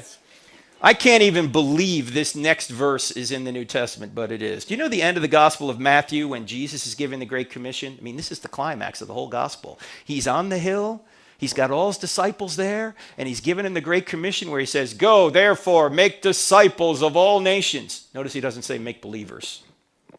Difference between disciple and believer, right? And it says right there in the text about his disciples who are there to hear the Great Commission, it says, some believed, but some doubted. He's standing resurrected right in front of them, and they're doubting? It's like they're standing there going, you see that guy over there? Yeah. That guy over there is Jesus. Oh, no, it can't be Jesus. He was just killed not long ago. No, I'm telling you, it's Jesus. It can't be Jesus. He's dead. The Romans killed him. It's him. The Romans crucified him. They know how to kill people. They put a spear in his side. Blood and water came out. He's dead. I'm telling you, it can't be Jesus. It is. How do you know? The women told me. They're not making this up. There's even potentially embarrassing details about Jesus. In Mark chapter 3, it says his own family wanted to take Jesus home because they thought he was out of his mind. That's embarrassing. In fact, Mark is almost universally recognized to be the earliest gospel. And you've probably heard the scholars say, well, the New Testament writers embellished Jesus to be God. Really? Then why is Mark saying that his own family thought he was nuts? They're not making this up. In fact, his own brothers don't believe in him. John chapter 7, it says his own brothers don't believe in him. That's embarrassing. We learn later, however, that James, the half-brother of Jesus, who wrote that little book in the New Testament called, you guys are still sharp, that he later dies as a martyr in the city of Jerusalem. The Sanhedrin murder him. He's the pastor of the church in Jerusalem. They throw him off the temple, and then they stone him to death. You know who tells us this? No New Testament document tells us this. Josephus tells us this, who probably was there because he lived from 37 AD to 100 AD. He's a Jewish historian who went and lived in Rome after this. He tells us that James dies as a martyr. Now, why would James die as a martyr for his brother when Jesus walked the earth prior to the resurrection? He didn't think his own brother was God. Paul tells us 1 Corinthians 15 is the earliest evidence for the resurrection in the entire Bible. Verses 3 to 8 are a creed, an early creed that was memorized orally that even atheists say goes all the way back to the resurrection itself. And in that creed, it says who Jesus appeared to. One of the people Jesus appeared to was James. That must have convinced him his brother was God. Look, before the resurrection, James said, yo, bro, you're not God. After the resurrection, he said, yo, bro, you're God. Now, how many people in here have a brother? How many people have a brother who thinks he's God? Yeah, you don't believe in him either, do you? Neither did James. Jesus is called a drunkard. He's called demon-possessed. You think they invented that? He has his feet wiped with the hair of a prostitute, which easily could have been seen as a sexual advance. And oh, by the way, notice there are two prostitutes in Jesus' bloodline. The Messiah's bloodline. Who are they? Rahab and Tamar. Do you think when Matthew and Luke wrote down the genealogies, they said, you know what? I think we really ought to spice up the Messiah's bloodline a little bit. What do you say we put a couple of prostitutes in there? No. They're just telling the truth, as embarrassing as it is. In fact, there's a lot of embarrassing people in the bloodline. Judah, from where we get the term Jew, that's who Jesus came from. Read about him. Not a good guy. David, a man after God's own heart. Yeah, but he's a liar, adulterer, and a murderer. Geez, I guess there's hope for the rest of us then, huh? Bathsheba's in there. And when Matthew gets to her in the genealogy, he won't even mention her name. You know what he says in the genealogy when he gets to Bathsheba? Uriah's wife. Ooh, he's telling the truth, but who is Uriah? Husband of Bathsheba, whom David had killed so he could have Bathsheba. This is not a sanitized bloodline. They're not making this up. They're telling the truth. And there's a lot of other embarrassing things we don't have time to cover. But that tells me they're not inventing this. Also, excruciating deaths. Now, this is the position here, or the piece of evidence here that says that these men who were in a position to say that Jesus had resurrected from the dead died excruciating deaths when they could have saved themselves by saying it never happened. Here's obviously a painting of Peter being crucified upside down. Now, as we look at the actions of these people, we got to remember that all of the writers of the New Testament, with the exception of Luke, were all Jewish believers in Yahweh. They're all Jews. Luke is the only Gentile. They all think they're God's chosen people, in other words. Question: what did the New Testament writers who were Jews have to gain by making up a new religion? What did they get by saying Jesus had resurrected from the dead? Well, they got kicked out of the synagogue and they got beaten, tortured, and killed. Last time I checked, that was not a list of perks. We're going to start a new religion. We are? Yeah. What's it going to get us? Well, first we get kicked out of the synagogue and then we'll get beaten, tortured, and killed. Well, sign me up! You know, what a great idea. No, I don't think so. In fact, they had every motive to say the resurrection did not happen, not every motive to say it did. Now, sometimes we'll get the question, are there any non-Christian writers that talk about Jesus and the apostles? Yeah, there are. I briefly mentioned them a few minutes ago. They're all in chapter 9 of the book. But you know, that question sometimes has an illicit assumption underneath it. You know what that assumption is? You really can't trust the New Testament writers because they were religious people, you know, and religious people tend to embellish things. You really got to just look at the secular writers to figure out what really happened. Well, if you think about that for more than 10 seconds, you realize how silly that claim is. What did the New Testament writers have to gain, who were Jews, by making up the resurrection? They had nothing to make up. Now, my friend J. Warner Wallace, who Tim knows as well, is a cold case homicide detective in California. He's been on Dateline 5 times for solving murders decades old, more than any other cold case homicide detective in the country. And he's written a book called Cold Case Christianity. And he's taken his homicide skills to investigate the greatest homicide of all time, the homicide of Jesus. And he says whenever he finds a body that he knows has been murdered, he says there's only 3 reasons why that guy's dead. There's not 1,000, there's just 3. There was either a sex issue, a money issue, or a power issue. Sex, money, or power.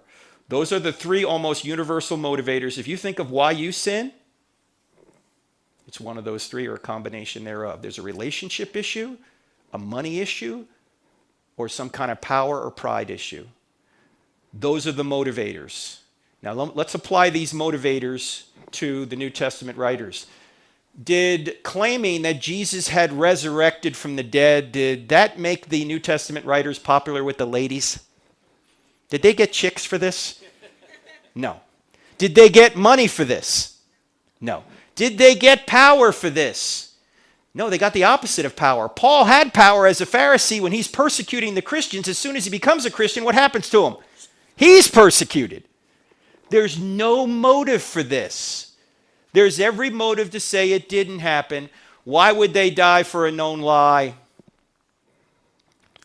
say, wait a minute, Frank, if you're going to claim that martyrdom proves Christianity, don't you have to say that martyrdom proves other religions, like, for example, Islam? They have martyrs too. No, why? Because there's a lot of differences between the Muslim martyrs of today and the New Testament martyrs of New Testament times. Well, let me just give you one difference for our purposes here. The Muslim martyrs haven't witnessed anything, in order for them to confirm that Islam is true. They just have faith. The New Testament martyrs, on the other hand, were eyewitnesses of Jesus. They saw Jesus. They touched Jesus. They ate with Jesus. They verified that Jesus had risen from the dead. Many people will die for a lie they think is the truth. Nobody will die for a lie they know is a lie. And those people were in a position to know whether it was a lie or not, and they went to their deaths anyway. You can't get better evidence than that unless you were there yourself. Now, last thing I'm going to say on the New Testament, because we have to get to your questions here shortly. It's going to sound like heresy for those of you in this room, like me, who think the Bible's inerrant. It's going to sound like heresy, but it's not. Stick with me. You ready? Christianity is not true because a series of documents we put under one binding we call the Bible says it's true. In fact, Christianity would be true if the Bible never existed. You say, how can that be? Because Christianity did not originate with an event, or with a book. Christianity originated with an event. Do you realize there were thousands of Christians before a line of the New Testament was ever written? Do you realize that? Frank, how could you be a Christian without the book of Romans? Was Paul a Christian when he wrote the book of Romans? Yeah, why? Why did he write the book of Romans? Because the risen Jesus had appeared to him. Was Matthew a Christian before he wrote the Gospel of Matthew? Yeah. Why did he write the Gospel of Matthew? Because the risen Jesus appeared to him. He was with him. They were eyewitnesses. In other words, you can put it this way. The New Testament writers did not create the resurrection. The resurrection created the New Testament writers. You wouldn't have a New Testament written in the first century by Jews if Jesus hadn't risen from the dead. Why do these documents even exist? Why are they inventing this? They're not. So Christianity pre-exists the New Testament. Now, thankfully, God inspired the writers to give us the New Testament so we could know more about this and order our lives according to it, but it would be true if every Bible in the world went out of existence. Do you see the point? So even if you were to find an error in the text, it wouldn't negate the event known as the resurrection. I don't think there are errors in the text, but when people come up to me and say they found an error, you know what I say? What is it? And then after they say that, I say, so? What does this prove? If you find one error in the text, does that mean the whole thing is false? I submit to you there are errors in almost every single book in this library. Does that mean there's no good information in these books? Of course not. Why do we think that if one error is found in the Bible, the whole thing's false? That's nonsense. Now, the reason I believe in inerrancy is because Jesus believed in inerrancy, and I just have a personal policy. If somebody rises from the dead, I just trust whatever the guy says. All right? So there's more you can go into here, but we don't have time. Let's just sum up the whole thing. Does truth exist? Yes. If somebody says there's no truth, you're going to say, is that, okay, does God exist? According to Tim Stratton, it does, right? Cosmological, teleological, and moral arguments, right? Are miracles possible? What's the greatest miracle in the Bible? Genesis 1:1. If that verse is true, every other verse is at least possible, and even the atheists are admitting the data for this verse. Is the New Testament telling the truth about the resurrection? Yes, we just looked at a couple of lines of evidence that really suggest they are. Now, if you want to go further, the book's available on the book table. We don't have the DVDs anymore. Text the word evidence to 44222. As I mentioned earlier, we'll send you the PDF of this whole PowerPoint presentation. We're now teaching online courses. I teach I Don't Have Enough Faith to Be an Atheist online, as well as Stealing from God. Sean McDowell is about to start a new course called Addressing Homosexuality with Clarity and Compassion. That starts April 1st. If you want to be a part of that. Gary Habermas teaches a course on the resurrection. He's the top guy in the world on the resurrection. Just go to crossexamine.org for more on that. We're on YouTube, Twitter, and Facebook. In fact, we're streaming this on YouTube and Facebook right now. And if you want to watch this later for whatever reason, it's already there. You can just go home and watch any part of it you want to. In fact, we're so into YouTube, Twitter, and Facebook, we've actually combined these three into one social media platform. We call it UTwitface. Have you guys signed up for UTwitface yet? Yeah, it's kind of a Jersey thing. But subscribe to our YouTube channel, crossexamine.org. You'll get we put up a new short Q&A video every day that you can share with other people. We're on radio Saturdays. It's also podcasted. We're on DirecTV, as we mentioned. And if you don't do anything else, download the free Cross-Examined app. 2 words in the App Store, Cross-Examined. It's got the TV show on there. It's got the podcast on there. It's got a quick answer section. It's all in the free Cross-Examined app, all right? All right, very last thing before questions. We've got to ask this question. It's true, so what? Well, so what if it's true? So what if Christianity is true? What does that mean to you? What does that mean to me? You know what it means? It means that somebody actually did die for you. His name is Jesus of Nazareth.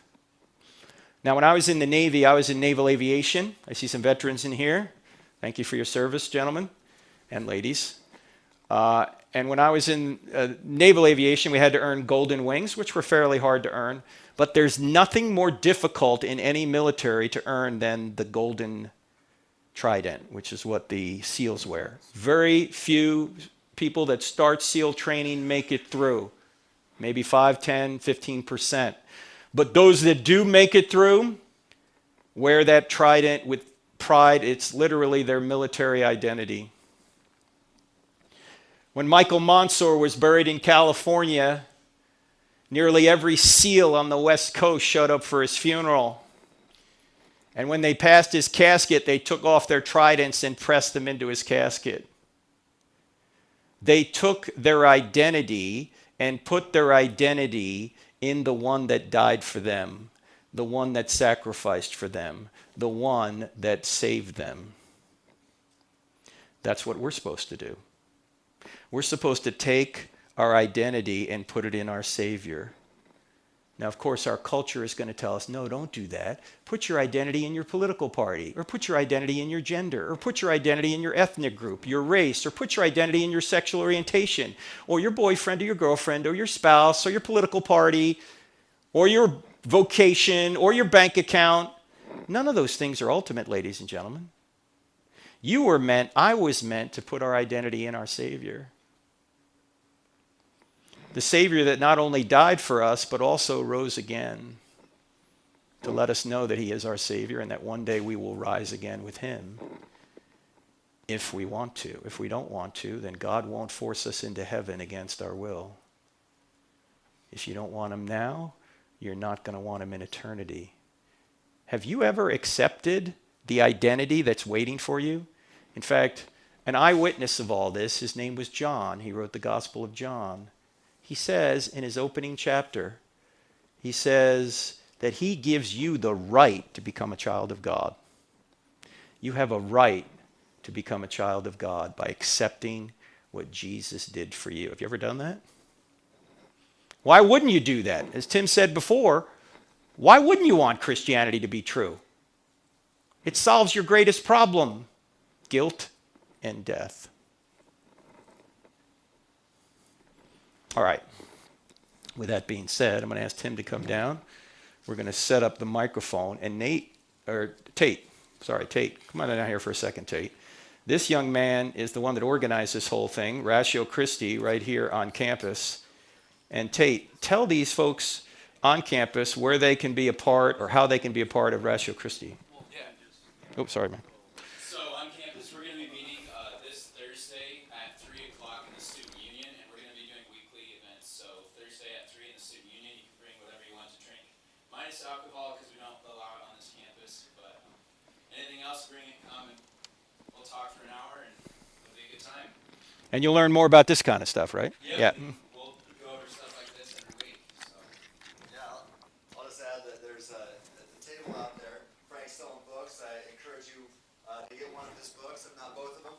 And then there's also a sign-up sheet where you can sign up for these apologetics groups where we're going to, talk about these things over coffee in the student union. So go sign up, and we'll keep you posted on the details. All right. Cool. Thanks, Tate. This is the great Clint Boland, ladies and gentlemen. He is streaming this to about 20,000 people right now, so give Clint a hand. He does an amazing amount of work, and we had some technical issues today, and he was here at 3 o'clock trying to straighten them out. But is that where you want them to come, right there? Yeah, we're going to have to use your mic, though. Okay. Yeah. Okay, so everyone else can hear the questioner, and Tim and I will just yell. All right. Oh, by the way, those who are in the breakout rooms, if you have a question, now's the time to come in this room and just line up along the wall, and we'll go from there. So is this going to reach all the way over here? I hope so. All right.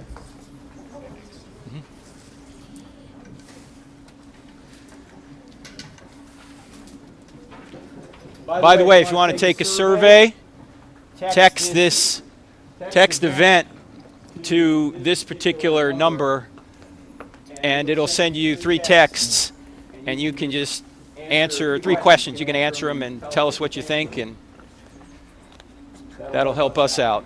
All right, no one likes to ask the first question, so we're going to move right on to the second question right down here. So once the first person starts, it's going to go, so let's do it. Yes, sir. All right, this gentleman is going to come and ask a question. Give him a hand. He's going to break the ice.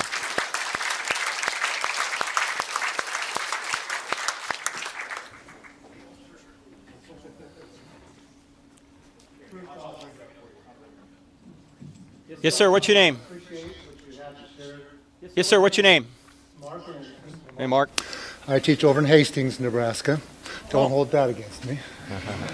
But I understand that Anthony Flew, I don't know if you knew him or not, but he was a devout atheist who really argued very heavily against the resurrection.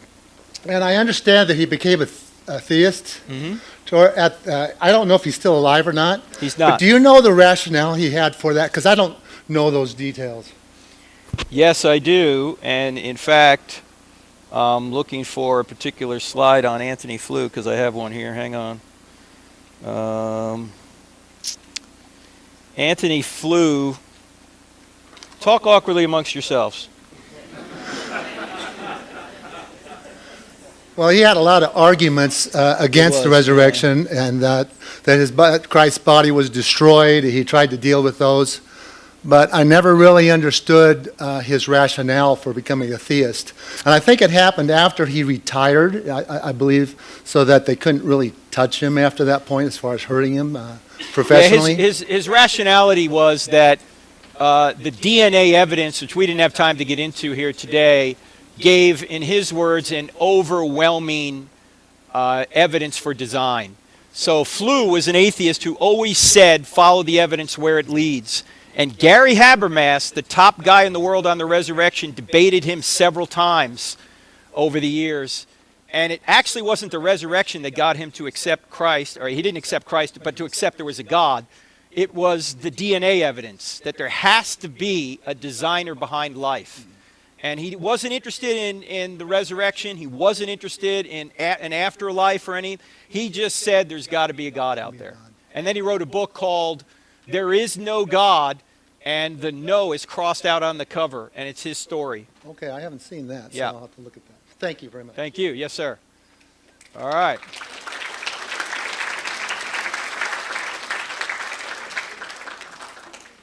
Yeah, if you guys would line up, that would make things go quicker, so. Yes, sir. What's your name?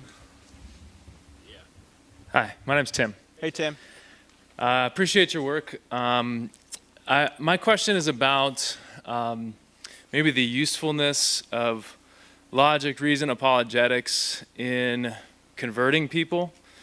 Theologically, faith comes by hearing, hearing by the word of God. I certainly have a lot of, I've gained a lot of confidence from content like this in understanding the faith and also being able to talk through it with people. But I'm wondering, when does the usefulness of reasoning end when you're trying to convey the truth of the gospel? You know what I mean? I don't think reasoning, I don't think it ever ends. In fact, just briefly, if you look at the beginning of John, what's it say? In the beginning was the Word, and the Word was God, and the Word was with God. What's the Greek word for word? Yeah, logos. Yeah, so logos, logos. And what does logos mean in Greek? The principle of reason. And logos is where we get the word logic. So when we start with logic, we're starting with the nature of God. right? And so I don't think we ever stop being logical. Christians should be the most logical people on the face of the planet. Now, with that said, I'll introduce you to somebody here tonight who's a professor here at this university who is trained to be a skeptic, right? And this person said to a crowd last night that it would be hard for her to believe in Jesus even if he showed up in the flesh. However, reason and logic and evidence brought her to Christianity. So this stuff works. I've seen many people come to Christ through reasoning. And even Isaiah says it, come, let us reason together. So we should never stop reasoning. We should never stop being logical. In fact, we honor God when we are logical. Can I have a follow-up? I'm not sure if that's okay. That's it. Thanks. Sorry. See you later. I want money back. It was free. Oh, someone took my money then. So I guess my follow-up question is, and I have a bit of a motivation for asking this, is because I see, I don't know if you've ever tried to have a useful conversation on Facebook about this kind of stuff. Not me. Yeah. Never. Never done it. But I guess I'm wondering if, there's, you could give some advice about when do you know when to stop when you're being counterproductive? Yeah, I had to learn that over the course of several years. You can talk to my wife about that. I didn't know when to stop. I would say, I'm going to get the last word no matter what. Yeah, that's not healthy. But, I was willing to have that conversation with anybody. And if, my rule of thumb was you could start to see if some people are really willing to follow the evidence and if they're willing to be reasonable and logical or not. And so when I started to get the sense that, okay, they're not really, they just want the last word. Okay, let them have it. But sometimes when there's a whole bunch of people watching, I'll keep it going just so everybody else can learn from how unreasonable the atheist is being or the non-Christian. But if they contact me privately, then I'll usually talk to them longer because I feel like they're usually serious. But yeah, it's... you kind of have to be careful with that. So you can cut to the chase really quickly by asking, if Christianity were true, would you become a Christian? Yeah. If they say no, see ya. Evidence isn't the problem. It's not here, it's here. So you can say thank you very much and then just move on. All right. Hey, thanks a lot. Thank you. Thanks, Tim.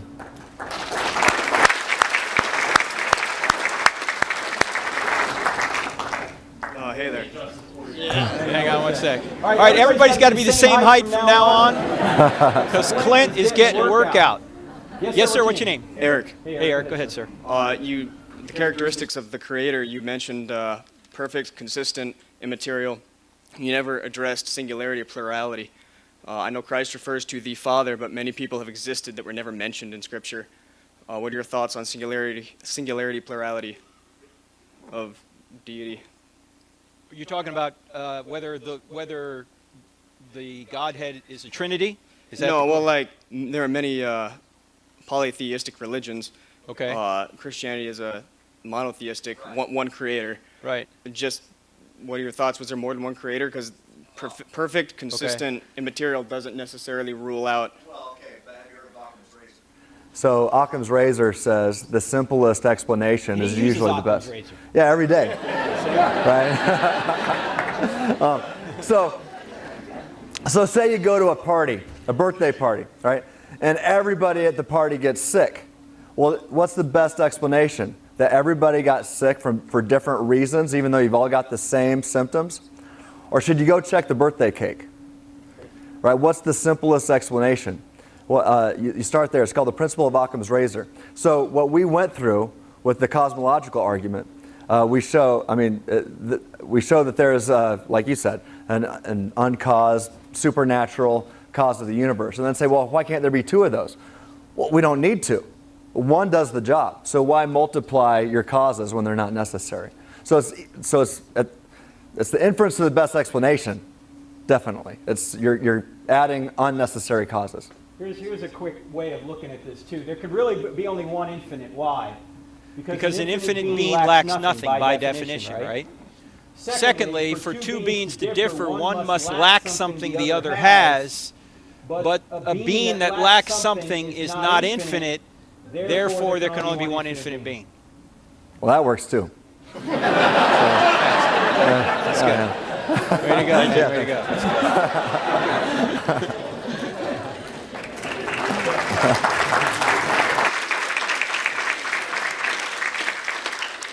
Yeah, I'll just. No, you're good. Oh, okay. All right. Yes, sir. What's My your name's name? Ron. Hey, Ron. I'm also from Hastings.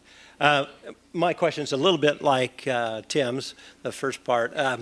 Like he said, we can infer from the scriptures that they're sharper than any two-edged sword, that God's word never returns void. So if those are true, and we believe that in our churches, why would there need to be an apologetics ministry within a church? Oh, well, I got into apologetics because I was a pastor for 10 years.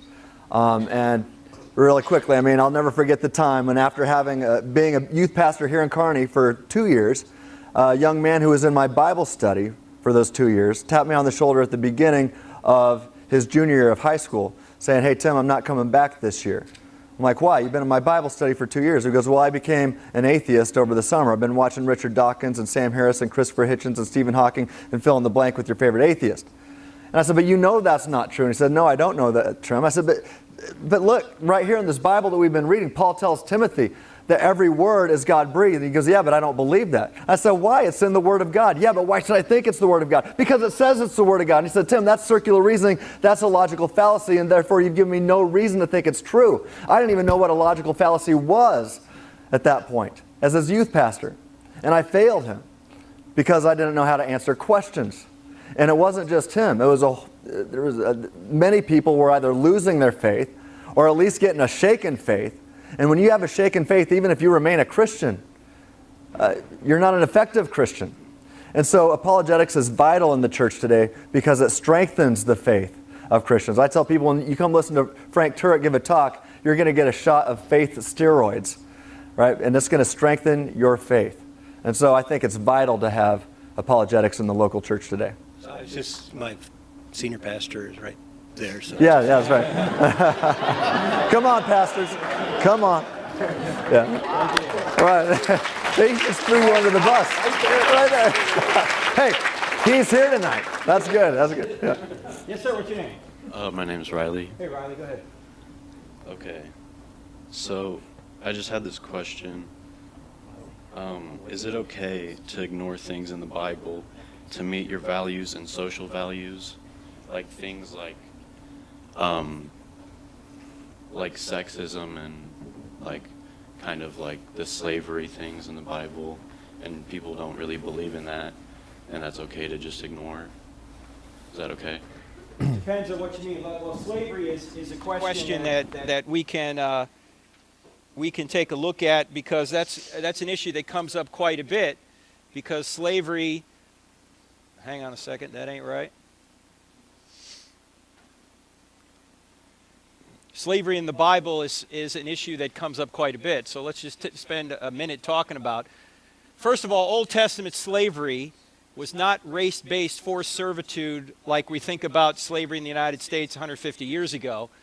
It was a voluntary means of working off debt or keeping captives from mustering or rebellion, which is what we still do. It's called Gitmo in this country. We put captives there. So the kind of slavery that we're thinking about when we read the Bible is not the kind of slavery that was in the Old Testament. This was called indentured servitude, and it actually benefited the servant.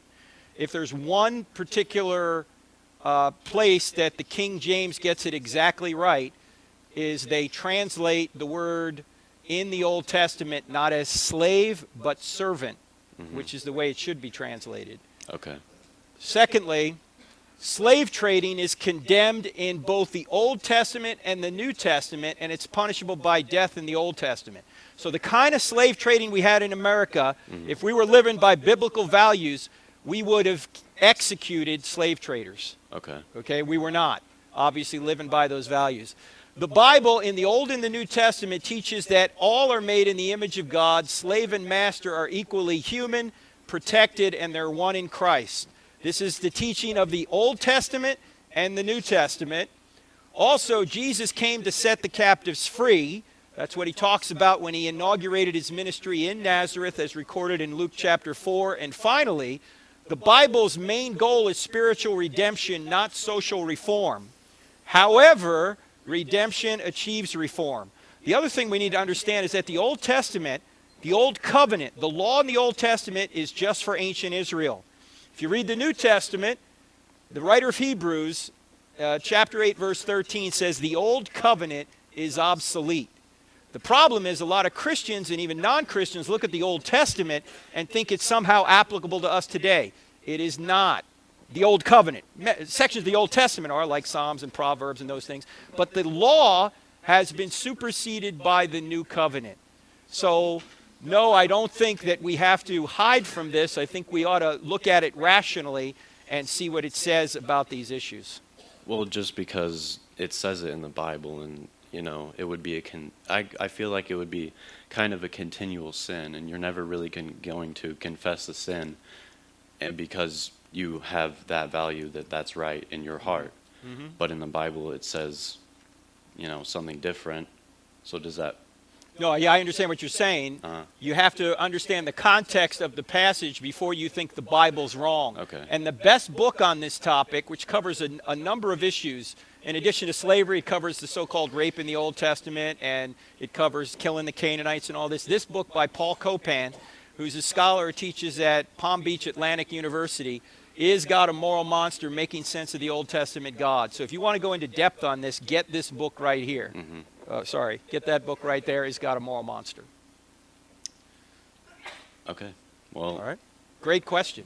Okay, I have one more. Sure. Okay, so if the universe was made by something, it had to have been made by something, right?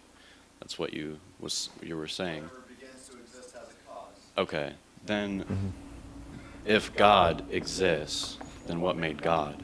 Well, if you remember, one of the things that we looked at when we're thinking logically about the scientific data, if all nature and space and time began to exist, then whatever caused time to begin. So remember what Foitini Markopoulou said, the Greek physicist, apart from time, things don't happen. And I said, that's right, but then I added, unless the cause of time was a volitional mind who could make a free will choice. So imagine this timeless state of affairs that everybody agrees existed. There was no time. Right? That means the clock was not ticking, right? Clock wasn't ticking, and then the clock starts ticking. So if nothing is happening, if apart from time things don't happen, what could make that clock start ticking? Well, only a volitional mind who can freely choose to make the clock start ticking. Now, your question was what? Why is it God? Or what caused God? Well, what made God? Because okay, you said nothing. The universe. Because one of the things, in a timeless state of affairs, there are no beginnings, because beginnings require time. But we're in a timeless state of affairs. So whatever it was, I kept saying, hey, I don't want to jump to any conclusions while I was going through that. I was just saying whatever it was that caused the clock to start ticking was uncaused without beginning, because beginnings require time. And if you're uncaused, then you just exist. And that means nothing caused whatever it was that caused time to start ticking. So it just means whatever it was necessary, and even atheists will have to admit that, because there's a timeless state of affairs. So whatever it was, even if they're going to say, well, it wasn't God, okay, well what? Let's think rationally about the inferences from this deductive conclusion that we've reached. Right? You can say, well, it's not God, but I say a rose by any other name smells just as sweet. But whatever it was, it did not have a beginning, and therefore nothing caused it. Does that mean it exists then? Yes, in fact, it seems to exist necessarily. Okay. So the atheist would have to say that nothing existed necessarily. The Christian says that that God exists necessarily. So something exists necessarily. I guess that's kind of a weird way to think about it, but that's the bottom line. Whatever caused time to start does not have a beginning, and therefore was not caused, and therefore nothing caused that thing. Okay. Yeah. Well, thank you. You bet. Hey, I've written on this on my website at freethinkingministries.com. I've got an article called Time Proves God. And so check that out. Okay. Yep. Thank you.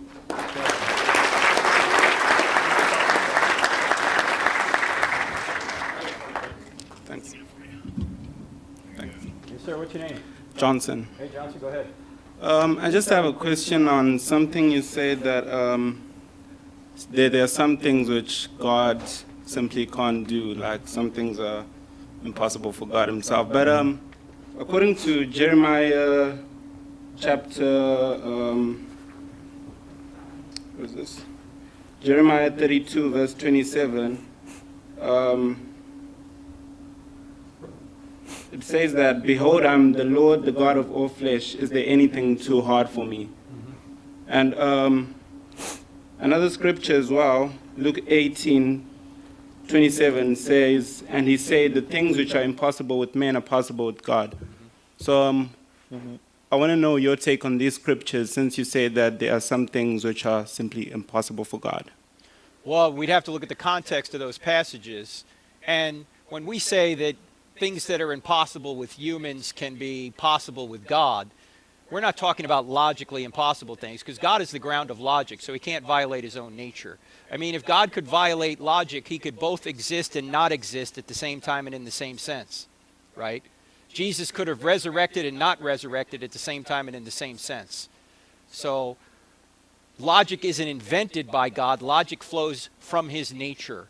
So when it's, I would assume, I haven't read Jeremiah 32 on this, but I would assume what it means there is that things that are normally impossible with human beings, God can do, but even God can't violate his own nature. He couldn't go out of existence, for example. He couldn't lie. He couldn't make a rock so big he couldn't lift it. Why? Because a rock, when somebody says, "Can God make a rock so big he can't lift it?" you got to ask him, how big is the rock? And the person's going to say, big. You go, how big is big? Really big. How big is really big? Infinitely big. Now, what has that person just done? He's actually transgressed into what logicians call a category mistake. You can't have an infinitely big, finite rock, right? Any rock is finite by definition. It has boundaries. So you can't have an infinite, finite rock. It's got to be any rock that God can make, God can move. But he can't make a logically impossible rock an infinite, finite rock. It doesn't exist. Make sense? Yeah. All right. Okay. Thank you.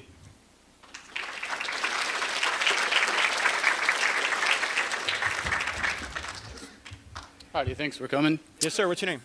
Jake. Hey, Jake. I was curious in reading the Bible. I used to read it a lot, and one thing that rather left me confused is that the Bible refers to the 12 tribes of Israel pretty much from Genesis to Revelations, and it's been a long time since I read it, but I think there are even certain conditions that were going to take place in relation to the specific 12 tribes of Israel. And they're referred to as the sons of Jacob, if I'm not mistaken, the direct descendants of the 12 sons of Jacob. And can the Bible even be true if the 12 tribes of Israel no longer exist? You'd have to give me chapter and verse as to why you would say. We know that 10 of the tribes have disappeared. But that, why would it say, why would that make the Bible untrue, that 10 of the tribes have disappeared or 10 of the tribes are no longer known? They were taken out in 722 by the Assyrians. I'm not sure why that would make the Bible false. Why would that make the Bible false? It was some reference. I didn't come here with the intention of asking that. It was just when I read the Bible, there was some reference in the future of when it was saying that, like, the 12 tribes of Israel were going to, I mean, there's lots of references in Revelations, but if they don't exist, doesn't... Oh, 12 tribes of Revelation. Okay. Perhaps. I've got friends that interpret Revelation one way and other friends that interpret Revelation another way, and let me just say, I'm for my friends. Okay? I've got people a lot smarter than me that come to different conclusions on Revelation, so it's a wonderful book, but it can be a mystery sometimes. Let me just put it that way. It's the hardest book of the Bible Yeah. to interpret. Yeah. There's much disagreement. Yeah. For the church on that. Yeah. Do people who are known as Jews even exist today? I just got back from Israel. Well, so. I mean, I would think of them as Semitic people. When I think of Semitic people, I think of Arabs being brown-skinned people. And every Jew that I know of is pretty much white-skinned. And they're mostly of European DNA, so I don't really see how they're, or even know that they are in any ways related to the 12 tribes. Actually, the only people group that has ever been expelled from their land and came back nearly 2,000 years later speaking the same language is the Israelites. That's never happened in history. So yeah, there are Jews out there. They're still preserved. God says he's always going to preserve a remnant as well. So yes, they're there. But wouldn't those be more the Mizrahi Jews as opposed to the Ashkenazi that are more kind of converts? Aren't they converts rather than direct descendants? I'm not quite sure what you mean by that. But basically the origin of the Ashkenazis. Are they actually descendants? Because basically I looked it up and it just says that their origins are mysterious and they're mostly of European DNA, and it vaguely said Eastern. I don't know anything about that, so I can't answer it. But you should have asked me that question when I was 17, because I knew everything when I was 17. All right? Thank you.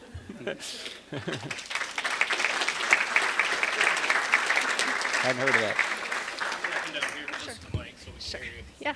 Yes, ma'am. What's your name? I'm Jennifer. Jennifer, go ahead. Okay. There's a lot of momentum gaining with social justice in the church, and I just wanted to know if it was biblical, because I know they use Matthew, a chapter of Matthew, to explain why it's biblical. So I was just wondering. I would have to see exactly what scriptures they're using, what chapter in Matthew, and what. Obviously, we should be for justice. My question is, what do you mean by social justice? Because if social justice means that we're going to take from the haves and give to the have-nots by the force of government, I don't see that anywhere in the Bible. Right. I think they use, you did these to the least of me, you fed me, and you knew me, then you did it to me. Okay, but is that a command to government or is that a command to individuals? I think individuals. Yeah. So. Now, it's not to say we shouldn't have government policies that protect the poor. Right. I agree we should. But if you're going to quote the Bible in order to say that we ought to take from the haves and give to the have-nots based on that verse, I don't think that's what that verse is teaching. Agree, yeah. Right. Okay, all righty, thank you. Right. Yeah, because when people say, well, because the Bible says we ought to do X, and you're just going to take that one isolated case, well, the Bible also says we ought to preach the gospel. Does that mean that the government ought to be preaching the gospel? No. I actually think it should. So, okay. Let's do it. Right, yes. All right, thank you. Thank you.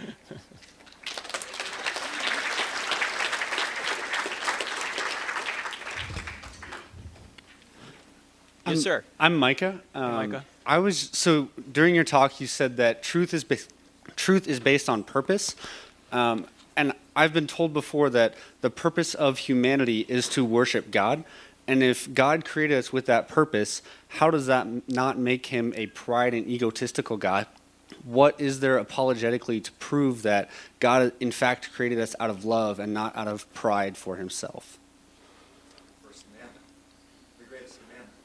Love God first and everybody love everybody. So Jesus made it clear. He summed up the entire law. And so really, when you love God first, you're worshiping him.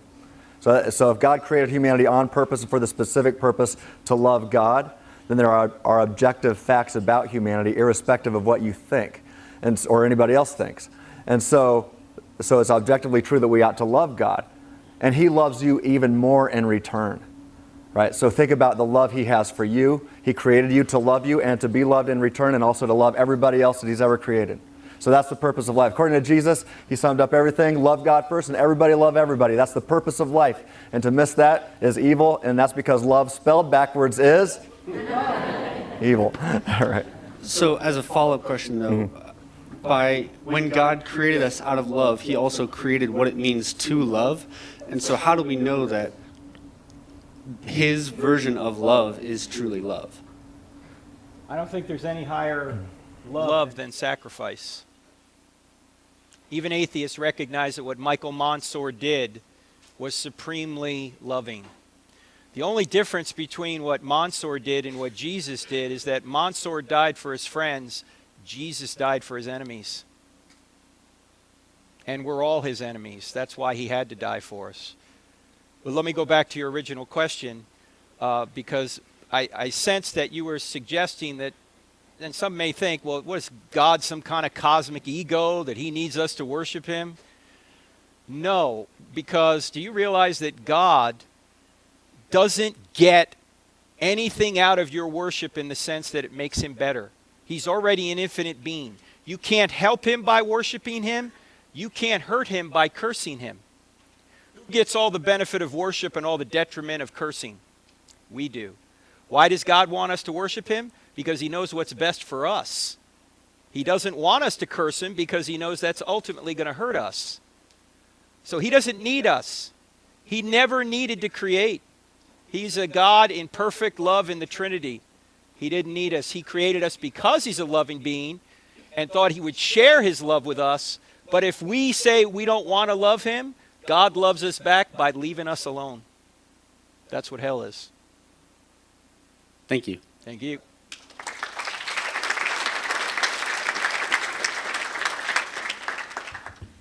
Thank you. Hello. Hi. My name is Casey. Hey, Casey. So my question is, so if we know that God is real, how do we know that heaven is real? Because if no one's ever really been able to come back from heaven and show proof that it's real, how do we know if heaven is real? Someone did come back. God?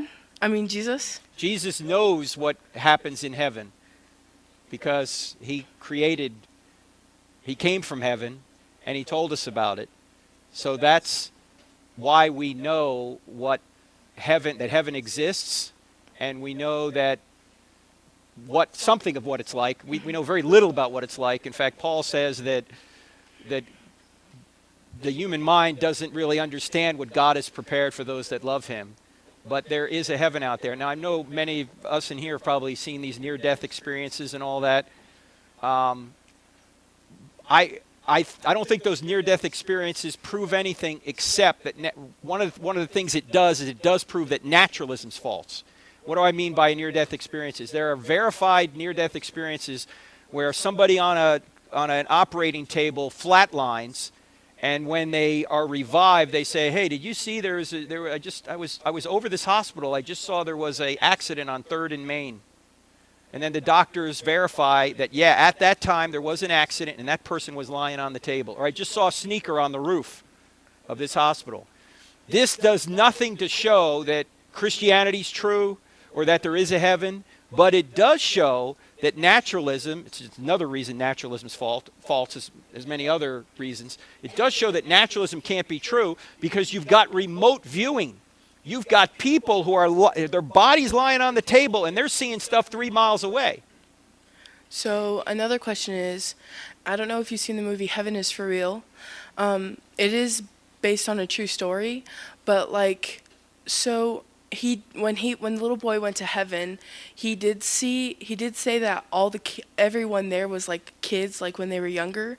So do you think that when we go to heaven, we will be kids like when we were younger? I don't know. You can't verify that. That's not a veridical NDE. That's not a verifiable near-death experience.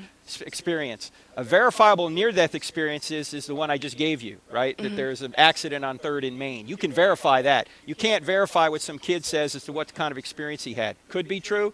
Maybe it isn't true. But I'm not basing my view of heaven on what some near-death experience tells me. I'm basing my view of heaven on what Jesus, who came from heaven to tell us what heaven is about. I'm basing it on that. Thank you. Does that make sense? Yes. All right, thank you.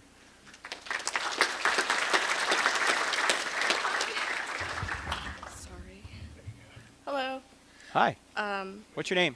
Raina. Hey, Raina. Okay, so you guys said that God speaks about the purpose of marriage and that it is between a man and a woman. When someone either that has grown up in the church or just started going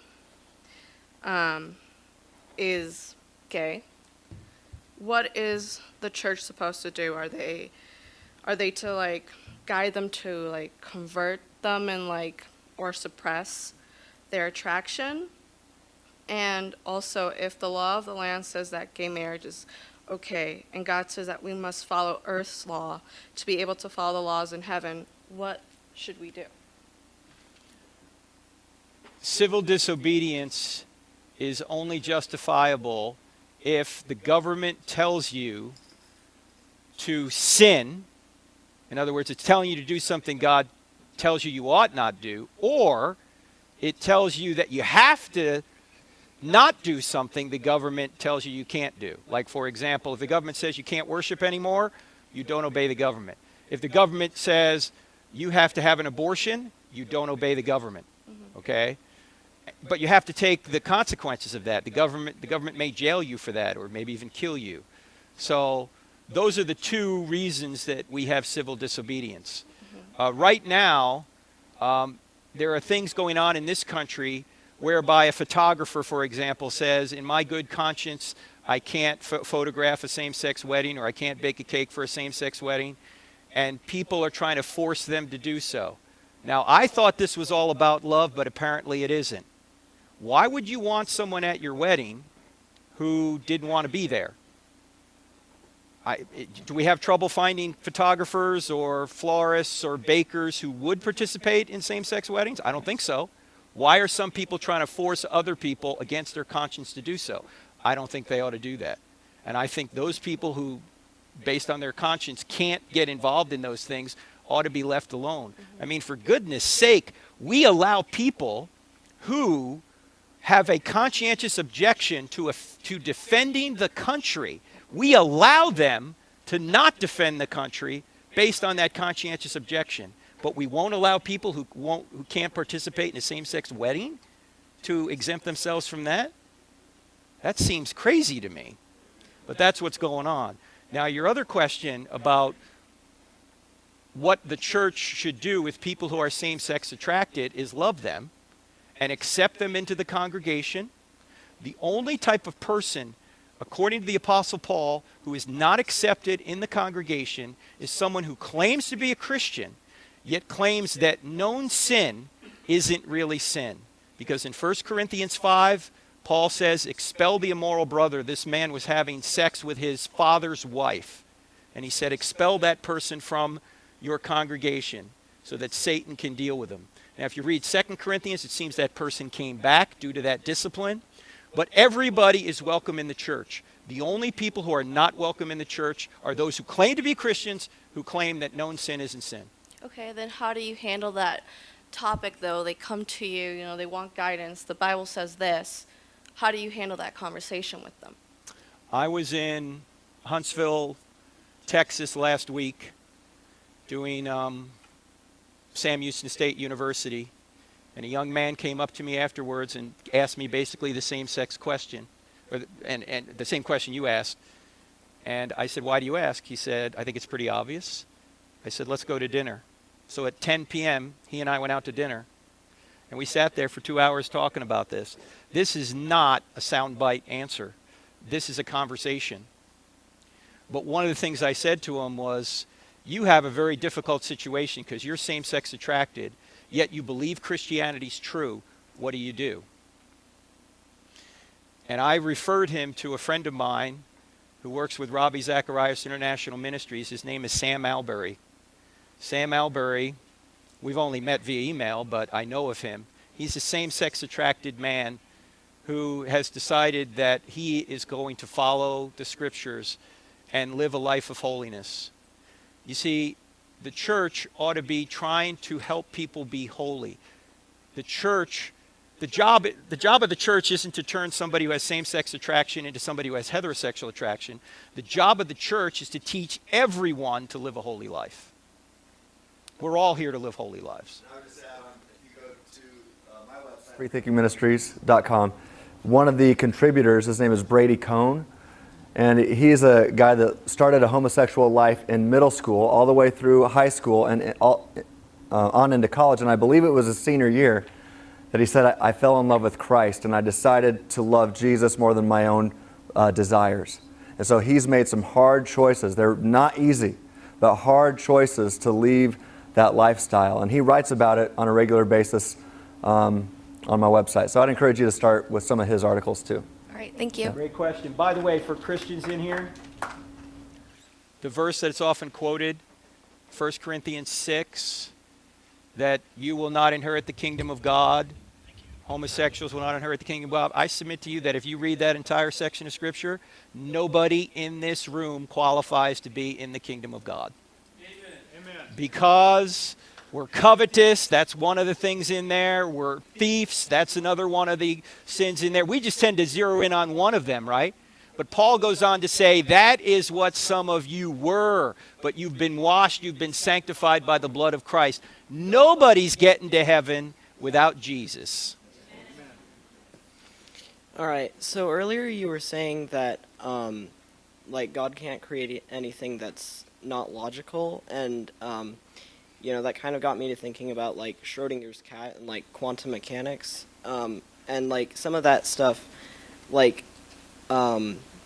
say a quark like can exist and at the same time not exist, and like yet that happens in the universe all around us. So if that's true, that a quark can exist and not exist simultaneously, are you saying that's true? I think so. So the law of the excluded middle says a statement is either true or false. It can't be both. So saying the statement, a quark can exist and not exist, that's either true or false, and therefore still doesn't violate the excluded middle. Now, I'm not quite sure about your quark statement. Quarks seem to pop into existence in the quantum vacuum and come back out of existence, but that's not to say that it's existing and not existing at the same time. Okay. I'm not an expert there, but just what I've researched on it, I don't think it's right to say it exists and does not exist simultaneously. It just pops into existence and seemingly comes back out of existence within the quantum vacuum. So, but yeah, God can't create logically incoherent things. God can't create a married bachelor. God can't, even Jesus when he was walking the earth could not have come up to the board and drew a triangle with 4 corners. In fact, triangles with 4 corners, those aren't things. You say, well, can't God create all things? Well, yeah, he can't create a married bachelor or a triangle with 4 corners, but those aren't really things in the first place. Those are just incoherent combinations of words. They don't even make sense. And so if you think about it that way, well, yeah, God can do all things. And so... like an honest politician. An honest politician, yeah, there you go. God created an honest politician, yeah. So, yeah. All right, thank you. You bet. Well, let's connect, all right? All right, see you, man. What's the matter? You guys can't stay It's for not 4 that bad of hours? a question, I promise. Come on. I gotta work tomorrow. What kind of commitment is this? Thanks for coming, Hello. guys. This might help you with the Jews. Just Help you with the Jews.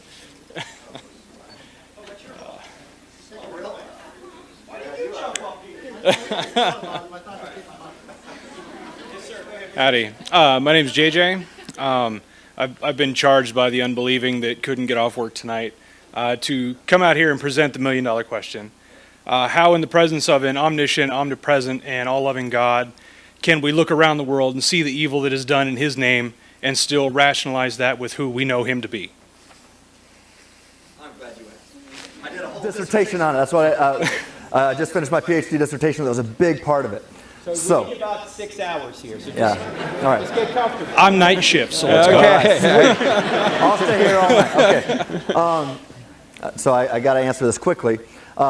First of all, can God force somebody to freely love? No. Thank you. So and what was the purpose of life according to Jesus? To love. To love. So that means God gives us freedom. So God gives us free will so that we can actually love. But that same ability that allows us to love, when used in a backwards sense, is evil, because love spelled backwards is. All right, so God gives us free will. That's the first thing. It's called the free will defense. And so to the problem of evil. So even Lex Luthor in the Batman versus Superman movie, Lex Luthor exclaims, if God is good, He's not all-powerful, and if He's all-powerful, then He is not good. Well, he's missing some things here, because God, since He can't do the logically impossible, decides it's important to create beings who can love. And so therefore He gives them free will, and if free will is really free and not some word game, then you can get guys like Hitler. And you can get things like the slave trade. You can get things that are objectively evil. Where on atheism, if atheistic naturalism is true, and there's no free will, then Hitler's Holocaust and the slave trade was just matter in motion, dust in the wind, and physics and chemistry doing its thing. Nothing really wrong with it. And there's no purpose to life anyway on that view. So only if God exists is free will possible, and are these things really evil. So that's the first thing. I'd also say that I could go off all night on this. But I would encourage you to go to freethinkingministries.com. I've got one article called, what is it? 3 Circles and All the Problems of Evil. Or I try to take down all the problems of evil in one fell swoop. That's moral evil, natural evil. I think we can even tweak it and handle gratuitous evil and even divine hiddenness and things like that. So if you want to stick around, I'll talk to you more. Thank you. Cool. You bet. Thanks, JJ.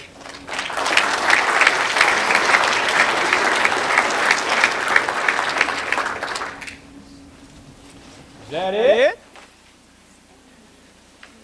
We're done? All right. Hey, those of you, thank you for being here. And let me say one other thing. Those of you who are normally watching the Cross-Examined feed, make sure you go to freethinkingministries.com and subscribe to his YouTube channel and Facebook page.